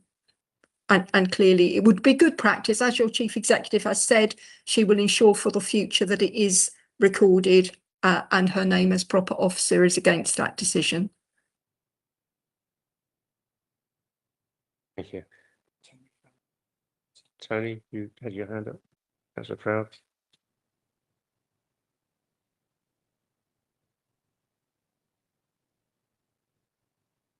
So you're comfortable now? I would support that at the end of this item. Chair, Councillor Taylor. if I can help, the nub of the issue that Councillor Ames is getting to, and our legal advisor may be able to assist on this, is that I can share, there was a group leaders meeting at the beginning of January, which at that time was Councillor Chin, Councillor Muir, Councillor Lawrence and myself. We had an online meeting with the Chief Executive and the Leader of the Council, also as a group leader, was in that meeting. And the Chief Executive made it plain that the Deputy Chief Executive had, when you're ready, the Deputy Chief Executive had prepared the form, made the decision, signed the form, consulted the chair. It was Vicky Potts that was the officer making the decision. And the Chief Executive made it very plain that she was on leave and had nothing to do with that. The question for me then is, if the Chief Executive subsequently and retrospectively decided when she saw the completed form that it should be exempt, how long after did she decide that it should be made exempt? And perhaps Deborah can advise us on what sort of length of time is reasonable, because that means the Chief Executive could go back through any of these that have been reported to us today and decide they are exempt retrospectively. We could go back years. So what period of time is reasonable for the proper officer to retrospectively declare an urgent decision exempt? Deborah, could you help out there? Oh, sorry, just a second. Andrew's going Sorry, just to jump in. I mean, the facts of the case, as councillors, I mean, Councillor Coley, you may not have seen the email exchanges, but Councillor Ames was asking whether there was a record of the SLT minutes where that decision was taken, and we're saying that there wasn't and there didn't need to be.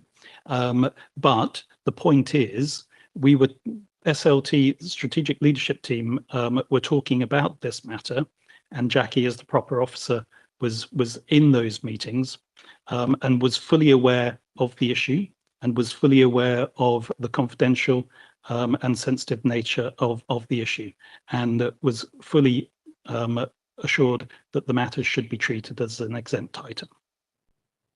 Well, what I'm not going to do is speak for Chris Ames, because only Chris Ames can speak for Chris Ames. I'm not going to pretend to know what he's thinking or asking or what correspondence may or may not have occurred. I can tell you the meeting I was in, and I can tell you what I was told by our Chief Executive in that meeting. So I can speak for that because I was very much there. And I would like to know from our legal advisor, how long after an urgent decision is made can the proper officer declare it exempt? I'd like an answer to that, please. Can you help out there, Deborah, please? Well, I can try and answer the question in more general terms, because it's not really about making a decision. So at the time you make a decision, you would consider whether that was an exempt decision or whether you were going to publish it. But a piece of paper that you have that you consider is not exempt might at any time become exempt information by virtue of the circumstances changing. So I can only give you, I can only say that as a general point of law, that I would expect someone to make a decision at the time as to whether it was exempt, but that circumstances may change that decision, and the decision could be made that it's exempt or not exempt as different information and circumstances change. So there's nothing in law that says what a reasonable period of time is, but you just have regard to circumstances and the public interest. Thank you so much for that. And Deborah, you've just caught something there, I think, that's really important that other people may not have spotted. You said that the proper officer can decide something is not exempt. What if that entire document is in the public domain? Is it still exempt? I'm sorry, I don't follow your question. So if you've put a document in the public domain, and you then circumstances then change and you feel that there is something in that report that shouldn't Sorry be. for talking across you, Deborah. I think I might be able to clarify. This document was declared exempt. It was leaked. It's in the public domain now, and anyone can see it, but it's still being described as exempt. Should it be? Yes, that would be the correct treatment, because someone has not decided that information, it's no longer in the public interest to keep that information exempt, and it still would fulfill one of the categories in Schedule 12A, then it is still exempt information, whether or not it's been leaked. Right. So it could be on billboards across the town centre, but it would still be exempt. The council itself would treat it as exempt information. The fact that someone has chosen to improperly leak the information doesn't make it not exempt information. Okay, thank you. Councillor Ames. Thank you. I'd just like to pick up with improperly leaked information, because it's not improperly leaked if it wasn't exempt at the time that it was leaked. However, I'd like to approach this issue from the other end, because I think Mr. Birch has, in somewhat vague terms, described a process by which the chief executive was present during some discussions about the need for what became UD 158, and agreed in general terms that matter, I stress matter, should be exempt. Now, let's be clear about this, and I hope our legal advisor can come in and help us here. I'm very clear about this. It's very, very unlikely that a whole urgent decision should be exempt. It's possible, but it's unlikely. But it's the specific information within a decision that's exempt. A lot of information can be published subject to redaction. However, if before the urgent decision was drawn up, the chief executive decided that whatever information was put in that urgent decision, would that be a lawful decision? Would a lawful process be taken? Let's just be clear about this. We don't have any record of what the chief executive said, except a vague statement that she thought it should be confidential. We don't have any record of the public interest being discussed. Just for our legal advisor, it's not, you haven't seen the written decision. There is no written decision. There is no written record of anything that was said here. So we seem to be carrying forward a general indication from the chief executive before the urgent decision was drawn up, and Mr. Bircher is the person whose name is on this as the author of this, that whatever Mr. Bircher put in this urgent decision, whatever information, as a blanket decision, all of that information was exempt from publication. I cannot see that a forward-looking blanket decision that anything that goes in an urgent decision is going to be exempt is a lawful decision. Can we have clarity on that? Thank you. Councillor Ames, this is all hypothetical. So, you know, we're supposed to be looking at the process. You know, what you're stating is hypothetical. If you give me chair, no, this is the process, the hypothetical process that that Mr. Bircher has just explained, that there was a general indication that the matter was to be exempt. Now, unless the chief executive saw the urgent decision form and decided that what was in it, the specific information that was in it, was exempt, that is not a valid or lawful decision. You can't, as Mr. Bircher has decided, just make a vague decision that anything that was drawn up. So perhaps Mr. Bircher can clarify, did the chief executive see the urgent decision notice and decide that its entire content and in fact the fact of the urgent decision were all to be exempt from publication, and set out her reasons in terms of the balance of public interest for every single bit of information there, and consider whether there could be redactions made that would allow that to be processed? Or did she prospectively declare an urgent decision that had not been drawn up yet to be exempt, whatever went in it? Thank you. Councillor Ames, the chief executive was aware of all the circumstances around this matter. They were all discussed at SLT meetings. I believe that she was fully aware of all of the issues that were on the urgent decision form, and fully versed with the need for this matter to be exempt. I've already stated that. I don't know how I can state that more clearly. Thank you. So you're basically saying that she did not look at the form itself and look at what information was in it and declare that form, that document, to be exempt from publication. She made a prospective decision before you drew up the document that it would be exempt, whatever you put in it. And I'll just leave it there because I think that's what you said, but maybe we'll ask our legal advisor whether such a prospective decision about a document that hasn't been drawn up is going to be, as a blanket rule, wholly exempt from publication. Thank you.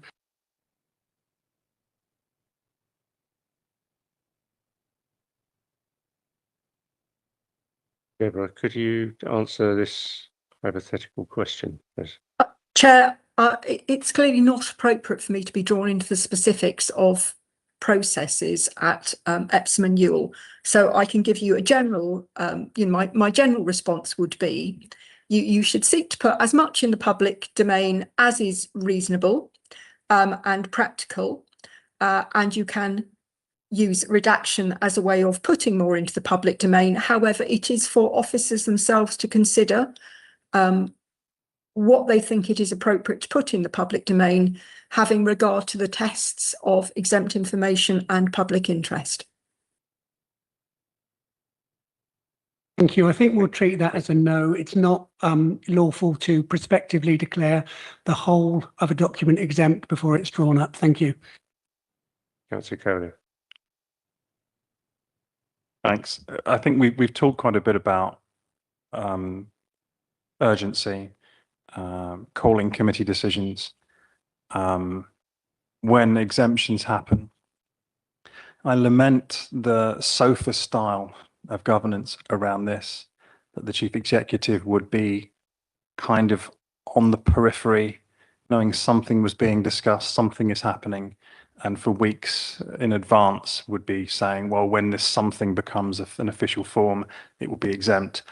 It is extremely unfortunate that a committee was not called, because I'm party to something which I know we could have had a committee meeting, because I was due to meet with the assistant director on a different matter the day the contract was supposed to be signed, and it was clear something had gone wrong.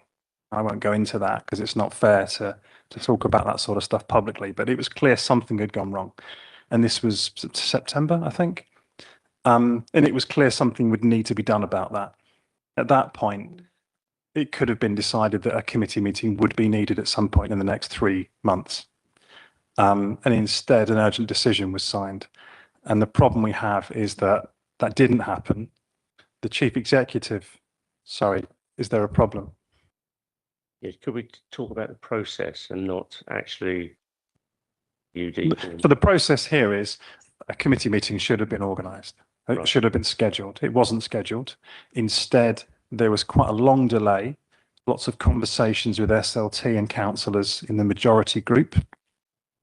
That's not a process. That's why I describe it as sofa-style government.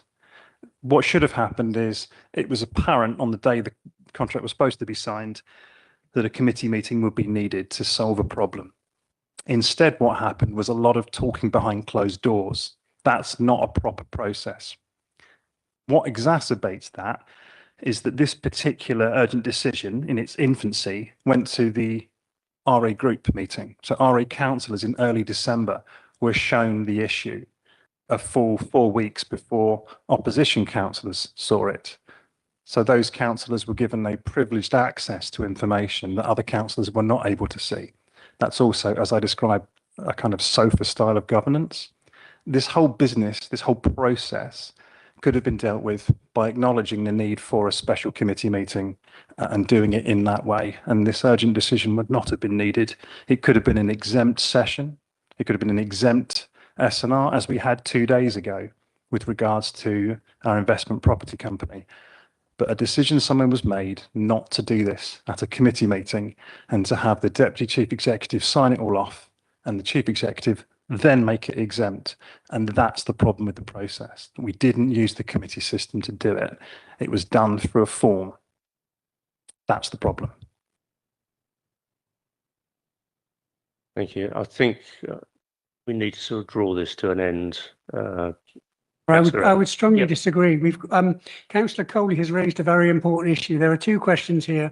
One of which is, was the urgent decision process used unnecessarily after weeks and weeks and weeks of procrastination, that a decision was suddenly taken, that it had to be taken urgently in order to subvert the democratic processes of this council.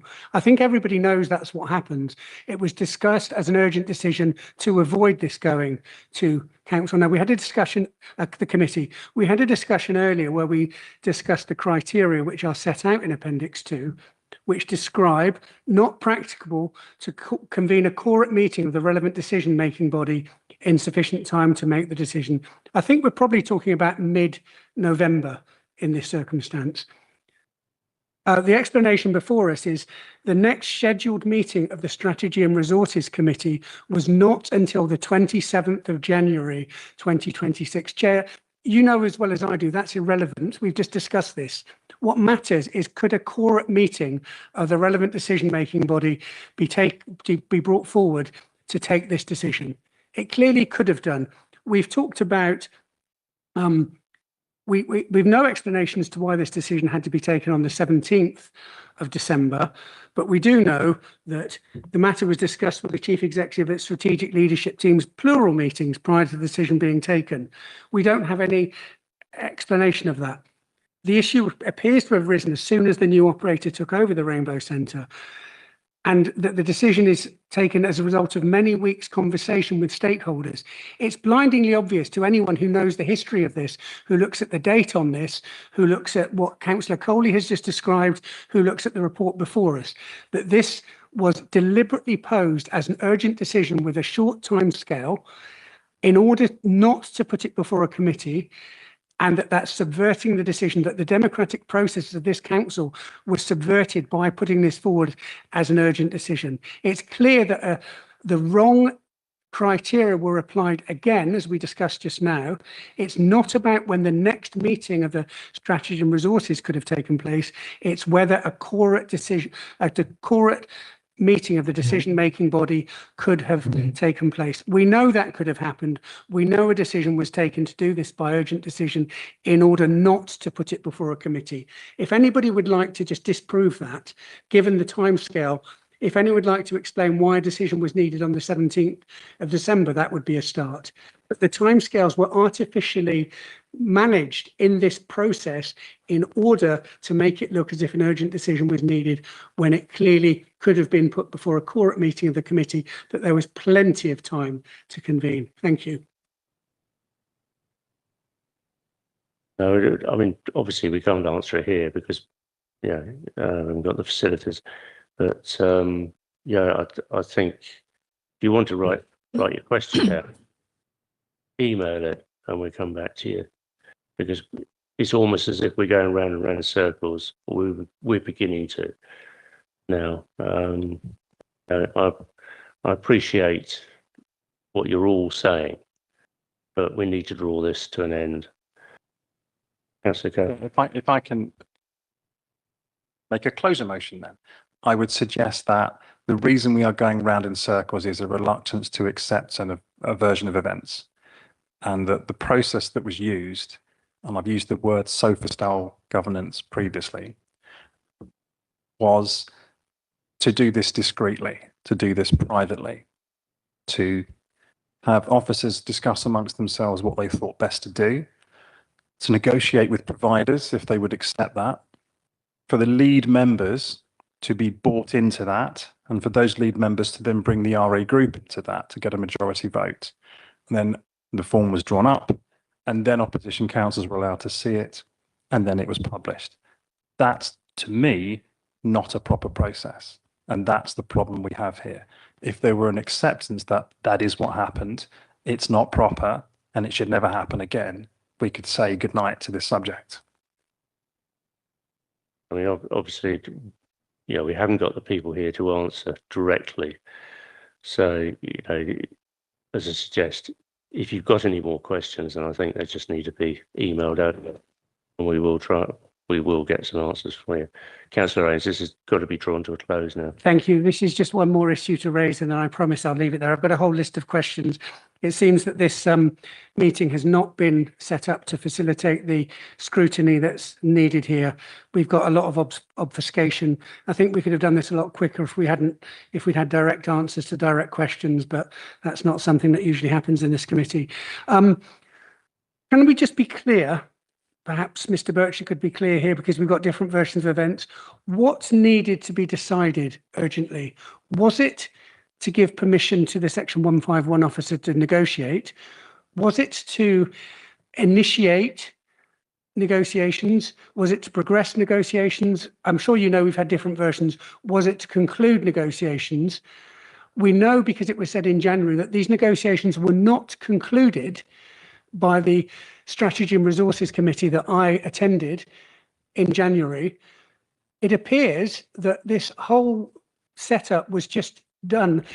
Councillor, this is outside the scope of this meeting, because you're actually, we are here to discuss the process, not who's done what or anything else. Chair, I'm discussing the process. I'm asking what... Yeah, but we need to draw this to a close. It's just, as I say, it's going round and round in circles. No, I'm asking a new question, Chair.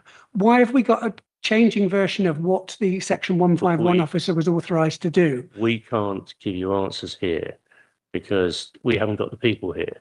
So all you're doing is, you know, which I appreciate what you're doing. Everybody is asking questions, but we cannot give the answers here. Yeah, it's impossible. We haven't got the people here to answer. You're firing, you know, you as plural, firing questions and information that we cannot answer.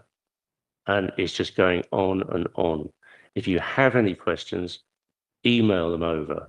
You know, I appreciate, you know, we need to discuss these things, but it's got to be finished. Thank you, Chair. Do you undertake to have those answers to those questions published so that the public can see what's going on? Because otherwise the public are just going to conclude that this whole process is, again, just to shut them out of what's going on at the council, where I think we've had it reported that £500,000 of their money was wasted in this process. That's been widely reported. And now that we don't want to give them an explanation of how that happened, that it looks as if the council's doing everything it can to avoid telling the public what it's done with their money. Yeah, so can we have a commitment to publish those answers? It's not to do with this, you know, we are dealing with the process. And unfortunately, that is one side of the argument. We don't know the full story. You know, so let us get the full story. Let us get things sorted out. Until that happens, all we're going on is, you know, just hearsay. A lot of it is hearsay. Sorry, Chair, I have to correct you on that. You said that collectively we're bombarding information and that there's hearsay. I'm giving you testimony now. Everything I have said is a true and accurate representation of what I saw happen.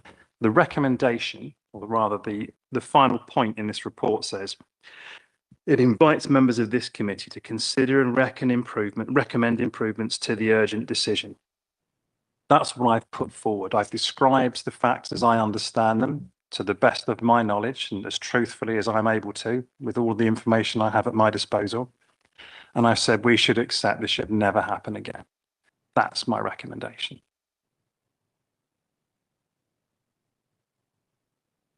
You know, the recommendation is actually just note the urgent decisions taken by officers. I can refer you to the appendix 4.1 III. This report invites Audit and Scrutiny Committee members to consider and recommend improvements to the urgent decision. That's what it says.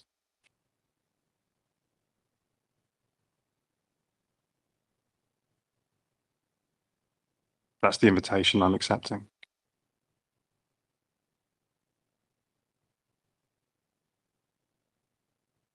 I've laid out my testimony. I've said what should happen upon your invitation. What would you like to do with that? It's not a question that requires coming back to later. It's a recommendation.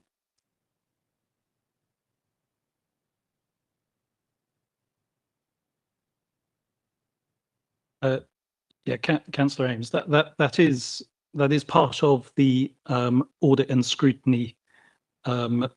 Sorry, that is part of the urgent decision process that's been lifted from the Constitution.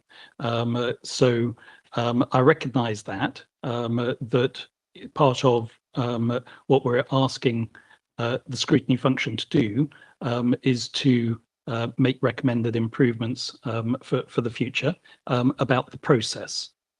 The recommendation to this item is to note the report. I'm sorry, that doesn't make any sense. There's an item here that says the recommendation to the item to the report that is in front of us is to note the report.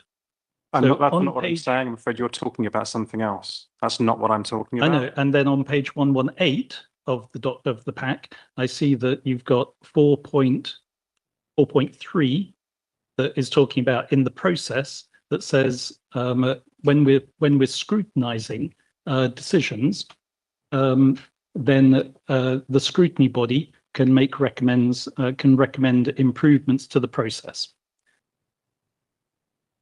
And that's what I'm doing. So what would you like to do with my recommendation? If you want to make a recommendation, then you can do so, but it's a recommendation to the process. Yeah. Not necessarily about this report, sorry, about this urgent decision 158. It's a recommendation about the process. Yep. That's what I said. Okay, if you'd like to read out your recommendation. Okay. Let's be careful with the wording here.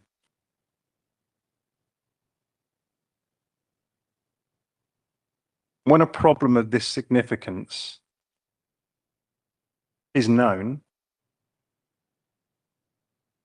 the first action should be to call a committee meeting. That's not what happened in this case. So the first action when a problem of this significance is known, the first action should be to schedule a committee meeting. That's rather vague, because if you have, just supposing you had other councillors, you're saying of this scale, then Significance. sorry, they might not know what's going on. So you have Well, to allow me to borrow from Councillor McCormick then. Changing the council's constitution or expenditure more than £50,000 requires a committee meeting to be scheduled.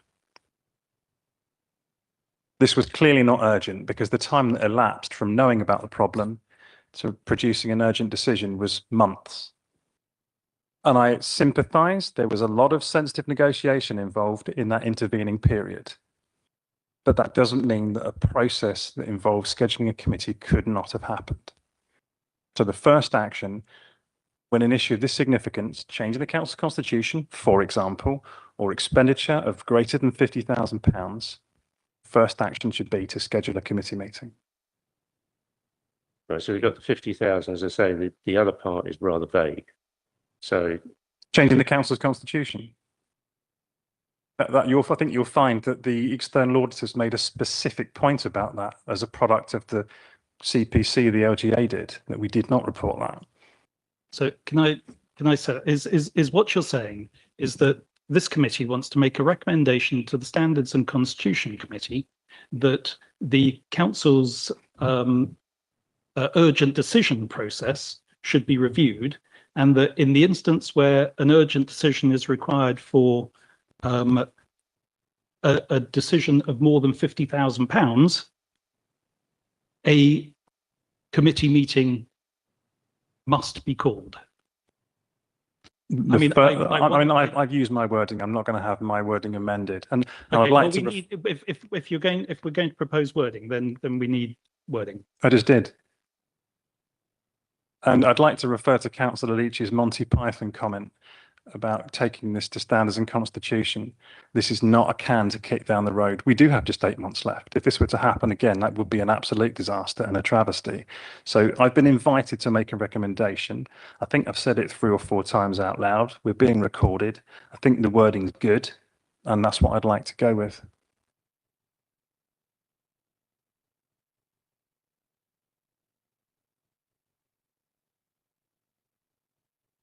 are all the committee aware of this, what is being proposed?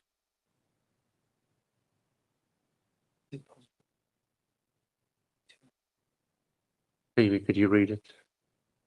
So the committee can recommend that this proposed amendment to the urgent decision process is adopted, but we can't make that change this evening. Like the Audit and Scrutiny Committee can't make the change. They're invited to recommend changes. We can make that recommendation, but we won't be changing the urgent decision process this evening, because that is not something that only the Audit and Scrutiny Committee can do.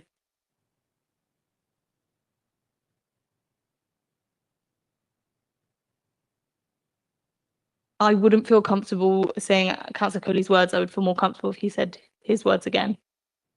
Let's do it again. When an item of significance, like changing the council's constitution or expenditure above £50,000 is known, the first action must be to schedule a committee meeting.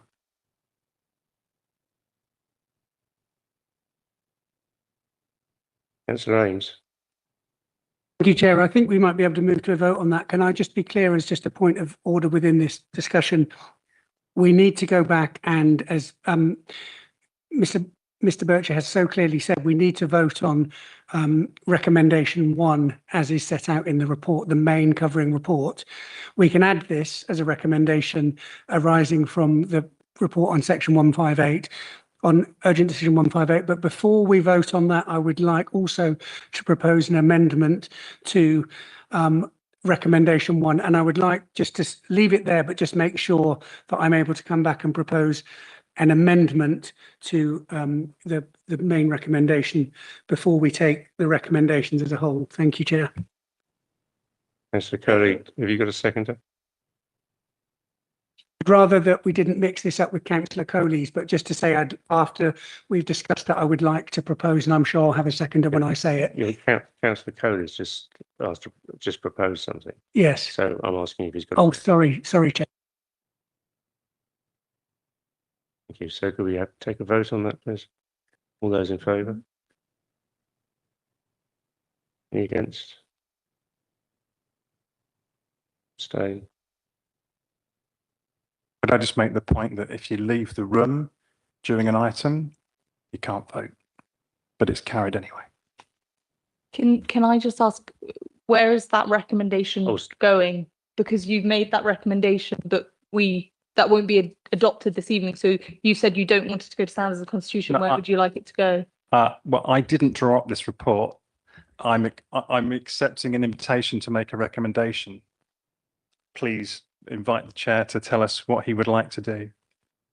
Deborah? Yes, if I could, Chair.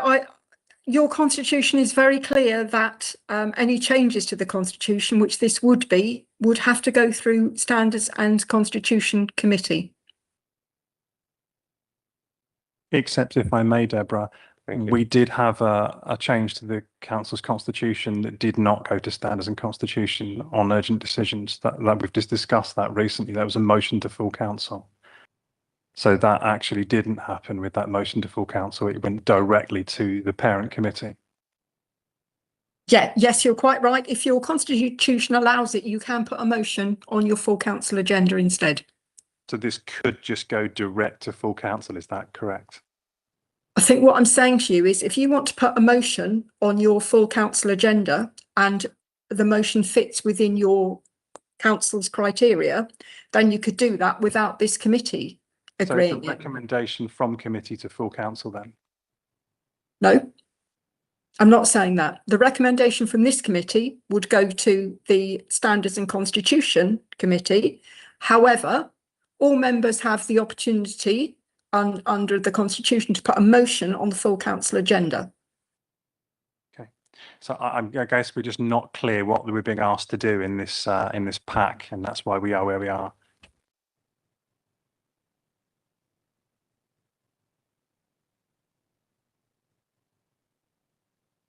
The route for this committee to propose something which is a change to the constitution is to Standards and Constitution Committee.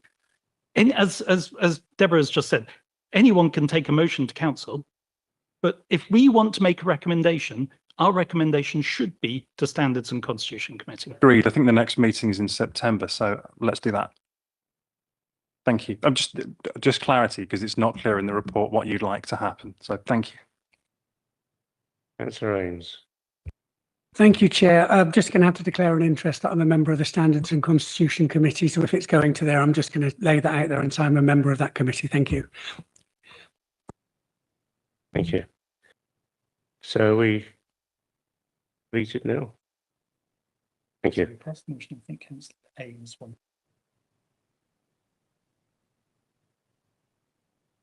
Councillor Ames. Thank you. So I'm going to propose an amendment to the main recommendation 1 on the paper, which is to add after the end, after urgent decision 158. So we're noting the process followed for urgent decision 158, which did not follow the stated procedure and was not justified according to information given to this committee. Thank you.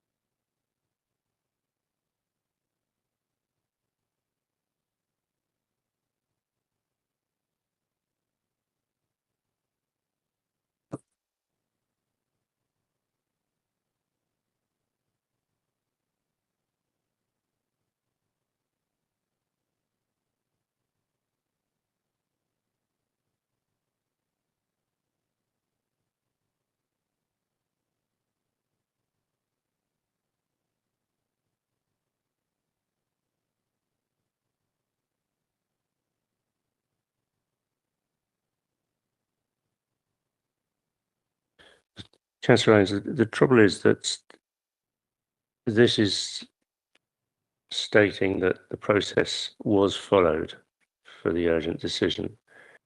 So basically, if we change it, it'd be a contradiction of what's happened within this. No, Chair. I think you're misunderstanding. We're noting that the process that was followed for urgent decision 158 was not the correct process. We know a process was followed. Now, the whole purpose of our discussion this evening was to scrutinise the process followed for urgent decision 158. It's entirely open to this committee, I would suggest, for us to decide that the process that has been described to us on the basis of the information that's been put before us, and you've told us that there's limited information, on the basis of the information that's been put before us was not the correct process. That's entirely within our remit to decide that, and that the urgent decision 158 was not justified because it was not taken on the right criteria, and the explanation given for why urgent decision 158 was taken did not justify that decision. We've heard at great length that it could have been taken as a committee decision. We've heard at great length that the criteria are whether a core meeting can be called in time, not whether it needs to be done before the next scheduled meeting. It's quite clear to everyone in this room that the process followed was not the correct decision. Councillor Ains, Thank you. Just move to say what you want to say. Actually, Deborah, you wanted to come in. Yes, I could perhaps assist with this, Chair. So I think recommendation 1 is a standalone recommendation because you are noting the process that was followed. Whether or not you like that process or agree with that process or think that process is lawful, it is actually a second decision. So you need to note that you've been told what the process is. And I think the correct way of phrasing it would be Councillor Ames could then put up his recommendation as a separate recommendation that this committee considers that, and then he could have his recommendation. But the first recommendation that you're being asked is just about noting the process that was followed. I'm very happy with that explanation. Thank you. So yes, I'd then add a second recommendation, recommendation 2, and note that the process followed for urgent decision 158 did not follow the correct stated procedure and was not justified according to the information put before this committee. Thank you. Thank you very much. That was very helpful. It will be a standalone observation on our part. Thank you. That's very helpful. I hope that's cleared that up. You got a seconder at all? Councillor Carney.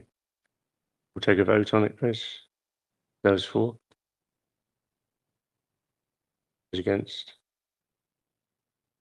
Repeat my process point. You have to be in the room for the whole item to vote.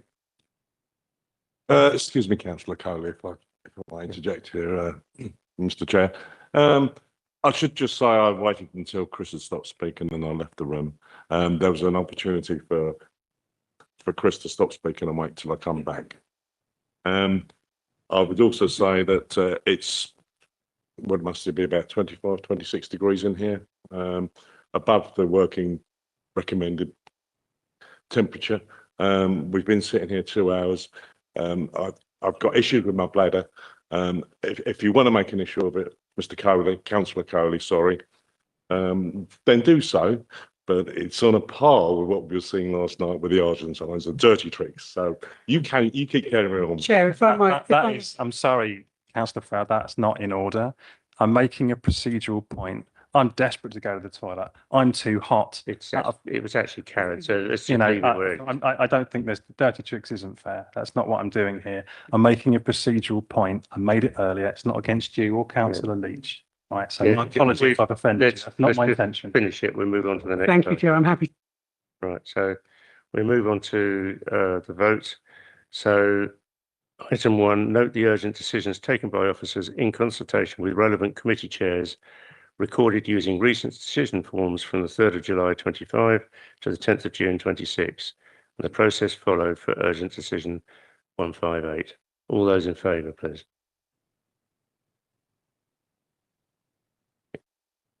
And could you read out recommendation 2, please?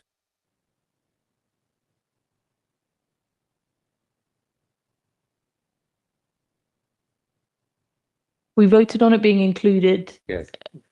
Yeah.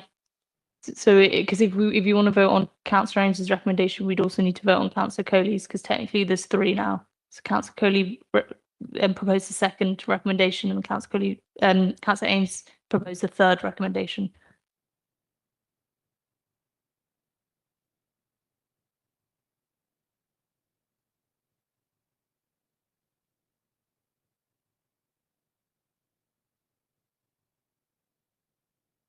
So we go through the process. So recommendation 2 is Councillor Coley's.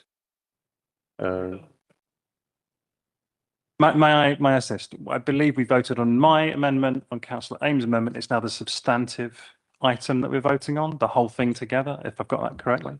Thank you. Right. Okay. It's getting too hot in here. Can we have a vote on it, please? All those in favour? Yeah. Hold on.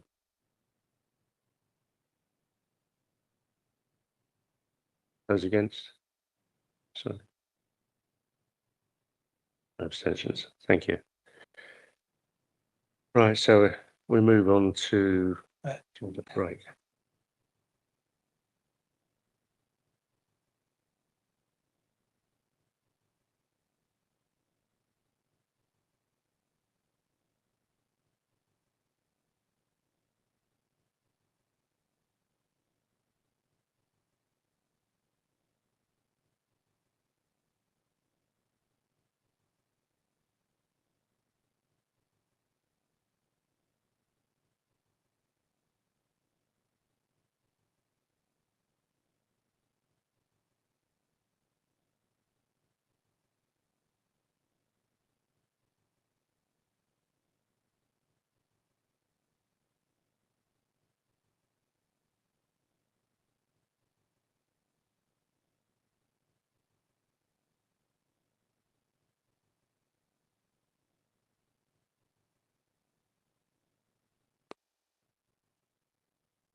Jones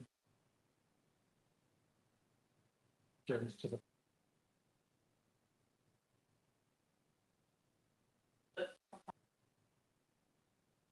We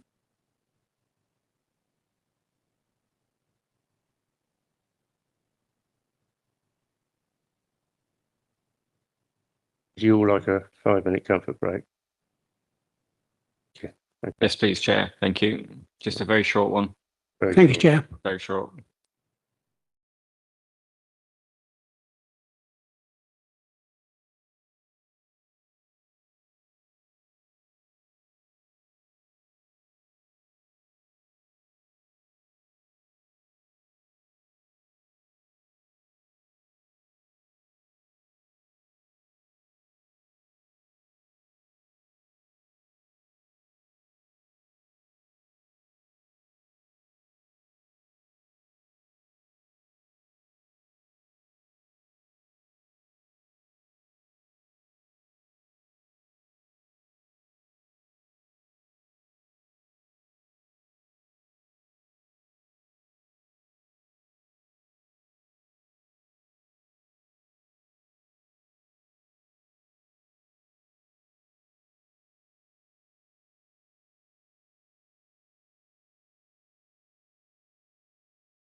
Thank you. So after our short comfort break, we're going to move on to item 10. Jump a couple for the moment, and that's the annual internal audit conclusion. So this paper presents the annual internal audit conclusion for 25-26 in accordance with the requirements of the global internet. Apologies, Chair. Do you mean the external audit? I think that's the next item. This is the internal. This is item 10.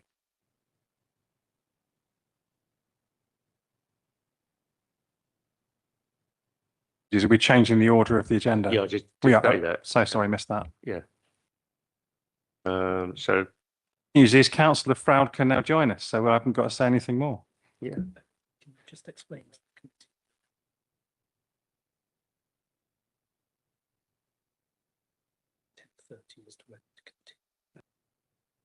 Just to let you know that we have to be out of here by 11 on the dot, and we make a decision at 10:30 as to whether we can complete this meeting or not. Okay, so we'll pass this over to Iona, who's been sitting here for hours patiently. Thank you, Chair, and thank you for bringing me up the agenda slightly. Much appreciated. The paper in front of you this evening is the annual conclusion, the internal audit annual conclusion for 25-26. As indicated in the cover report on page 131, it is a report for this committee to consider and note. In drawing up the report, I have taken drawn up in accordance with the requirements of the Global Internal Audit Standards. And as usual for the annual conclusion, it is based on the year that has just the work undertaken or concluded in the year that has just passed. So this report refers its conclusion fundamentally on the audit work that we undertook or completed during 25-26. It's quite a lengthy document, and I'm conscious that as a committee you've already been going 3 hours. So I'll just take you through some of the key points that I'd like to draw your attention to today. Firstly, before I get to the actual report itself, if I just draw your attention to the cover paper, which should be on page 132 of the public pack. And in particular, paragraph 2.4, I've actually probably just covered most of the points. The internal audit service that we provided for yourselves last year was fully compliant with the global internal audit standards. The plan that we delivered for 25-26, it was fully delivered. And the overall assurance rating that we are placing on the work for 25-26 for the Council's overall framework of risk management, control and governance is reasonable. So if I take you to the report itself, page 139, section 5 on resources, just to draw out from that paragraph that there's no resource implications either on our side as delivering the audits and the Council side in being able to service those audits during the course of the year that adversely affected the fulfilment of either the internal audit mandate or the delivery of the audit work. Just moving down to page 140, the section 6, 7 and 8 on independence, impairments and limitations. The statements that we've got in each of those sections are very positive. No infringement on our independence to carry out the work. We experienced no impairments during the course of the work, and there was no limitations in the scope of the work that we did undertake during the course of the year. Page 141, section 9 is the conclusion. As already indicated, the overall opinion that I've placed on the work for last year around the framework of control, governance and risk management is reasonable. What we set out in that paragraph is the basis on which we've arrived and all the considerations we've taken into account to arrive at that decision. And also the key statement there is that I feel we've undertaken sufficient work to enable us to arrive at that conclusion for 25-26. If I just take you down now to section 10, particularly pages 144 to 146, where we've got the subsection on control. That's where we draw out for you in more detail the summaries of those audits that resulted in a limited assurance opinion. So just give you additional narrative and detail around the findings of those audits. These will be familiar to you because you get those through the progress reports that come during the course of the year. There are 3 limited assurance opinions listed there. Playground maintenance and HR volunteers. The synopsis of those limited assurance opinions have previously come through this committee via the progress reports. The one new one is on asset management, because that was a report that was concluded later in the year, so wasn't contained within the last progress report that came to you in March. Then on to page 150, section 16, acknowledgement, is just, again, as we do each year, it's to thank both the staff that have been involved in the detail of the audits and in providing the information that require, and as well as management and senior management for their ongoing engagement through the course of the year. Again, it's been a very difficult year with everything going on and leading up to LGR investing day. There's been big stretch on all resources. So actually to be able to sit here this evening and say we did manage to deliver the 100% of the audit plan for the year, it is a significant achievement. If I take you now to page 152, Annex 2 on our key performance indicators. All of those indicators, bar indicator 2, are in the positive statements where we've achieved them. If I talk about KPI 2 first, this is where we report our delivery against target for getting the draft report and then the final report out within a timescale, a reasonable timescale that we set for the delivery of audits.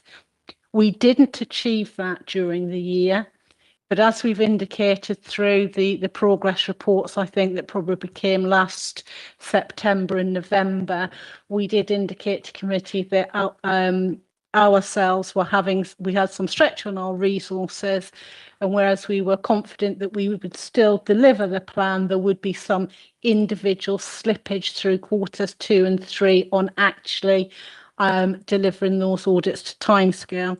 So that's what's materialised and shown in KPI 2. But if I draw your attention back up to KPI 1, delivery against the plan is at 100%. So we are very pleasingly where we thought we'd be, in the sense of it took us a bit longer for some of the individual audits, but all have got through within the year to be included within this annual conclusion. And again, if I cast your mind back probably to September, we took quite a radical approach to the audit plan. We did a lot of streamlining, as you will recall, because the aim was we knew how difficult 26-27 was going to be. So we needed to ensure that we got through the 25-26 work so that we headed into 26-27 doing the 26-27 work. And that's probably all in particular that I'd like to draw your attention through. I am more than happy to attempt at this late hour to answer any questions, but I may just reserve the right to have to take them away and come back to you. Thank you very much. Thank you for that. I'd just like to draw your attention. So if there are any questions from Appendix 2, then this is an exempt paper. We've ditched we agreed at the start to all right. remove that. Okay, that's been removed. Take a vote to continue. So it's reached 10:30. So we had to take a vote to continue. Right. So as it's reached 10:30, Diane has done her job fast. We're going to take a vote to continue or not. Clear, Chair, are we continuing till 11 now, or are we continuing to finish this item? I'd suggest the latter, but it's up to you, Chair, what you propose. I mean, as long as I mean, it depends how many questions you have. That's the thing, because we've got to finish. Sorry. Apologies. You want me to vote on something? What's being proposed? Chair, the standing order set out that in respect of any matters still requiring a decision at 10:30, the committee shall be asked to decide either that these are agreed as present without debate, discussion, or that they will be held over until the next meeting. So we can always conclude Iona's item, and then if the committee decides to hold over or defer the outstanding items, agenda item 8 and 9, they will then be heard at the next meeting. So, right, that's the proposal. So, can I take a vote on that, please, to accept that we agree this and then carry the others over? We're voting to.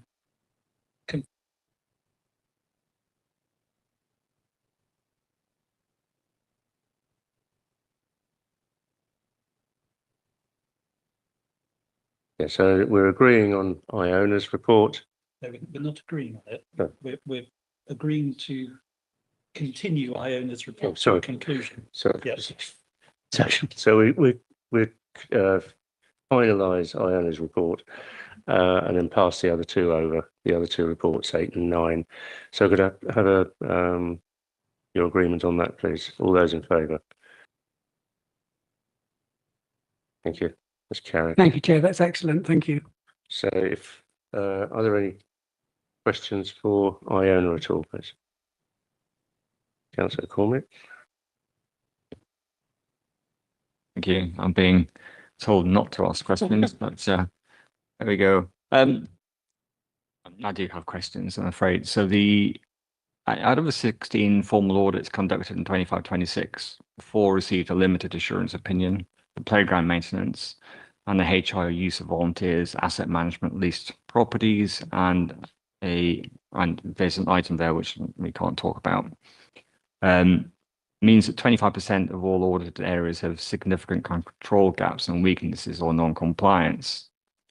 The playground maintenance item, the audit revealed no strategy, no policy, no documented staff procedures, and an inability to prove annual independent inspections took place at 2 sites. High-value equipment left off the council's building insurance policy, and an inability to track playground spending from the general parks budget. So the question, I know you wanted me to get to that one. Since we cannot separate playground maintenance from spending from the general parks budget, how can the council prove we're achieving best value, or that our children's play areas are financially sustainable? How did we allow high-value public playground assets to remain uninsured on our building policy?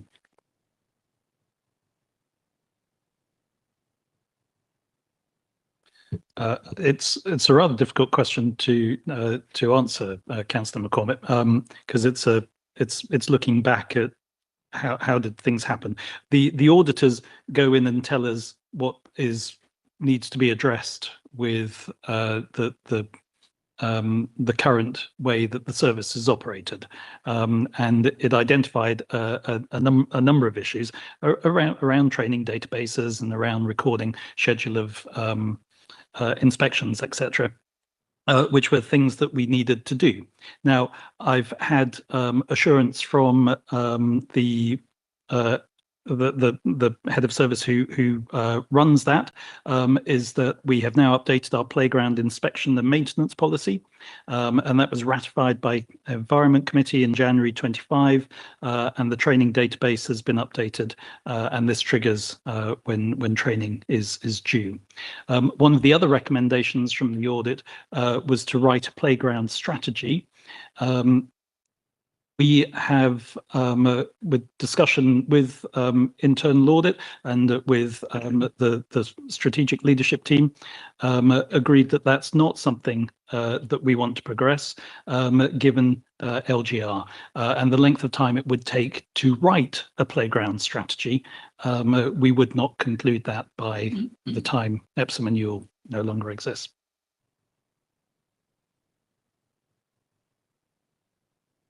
Yeah, any further questions at all, please? No? Okay, so we move on to the recommendations.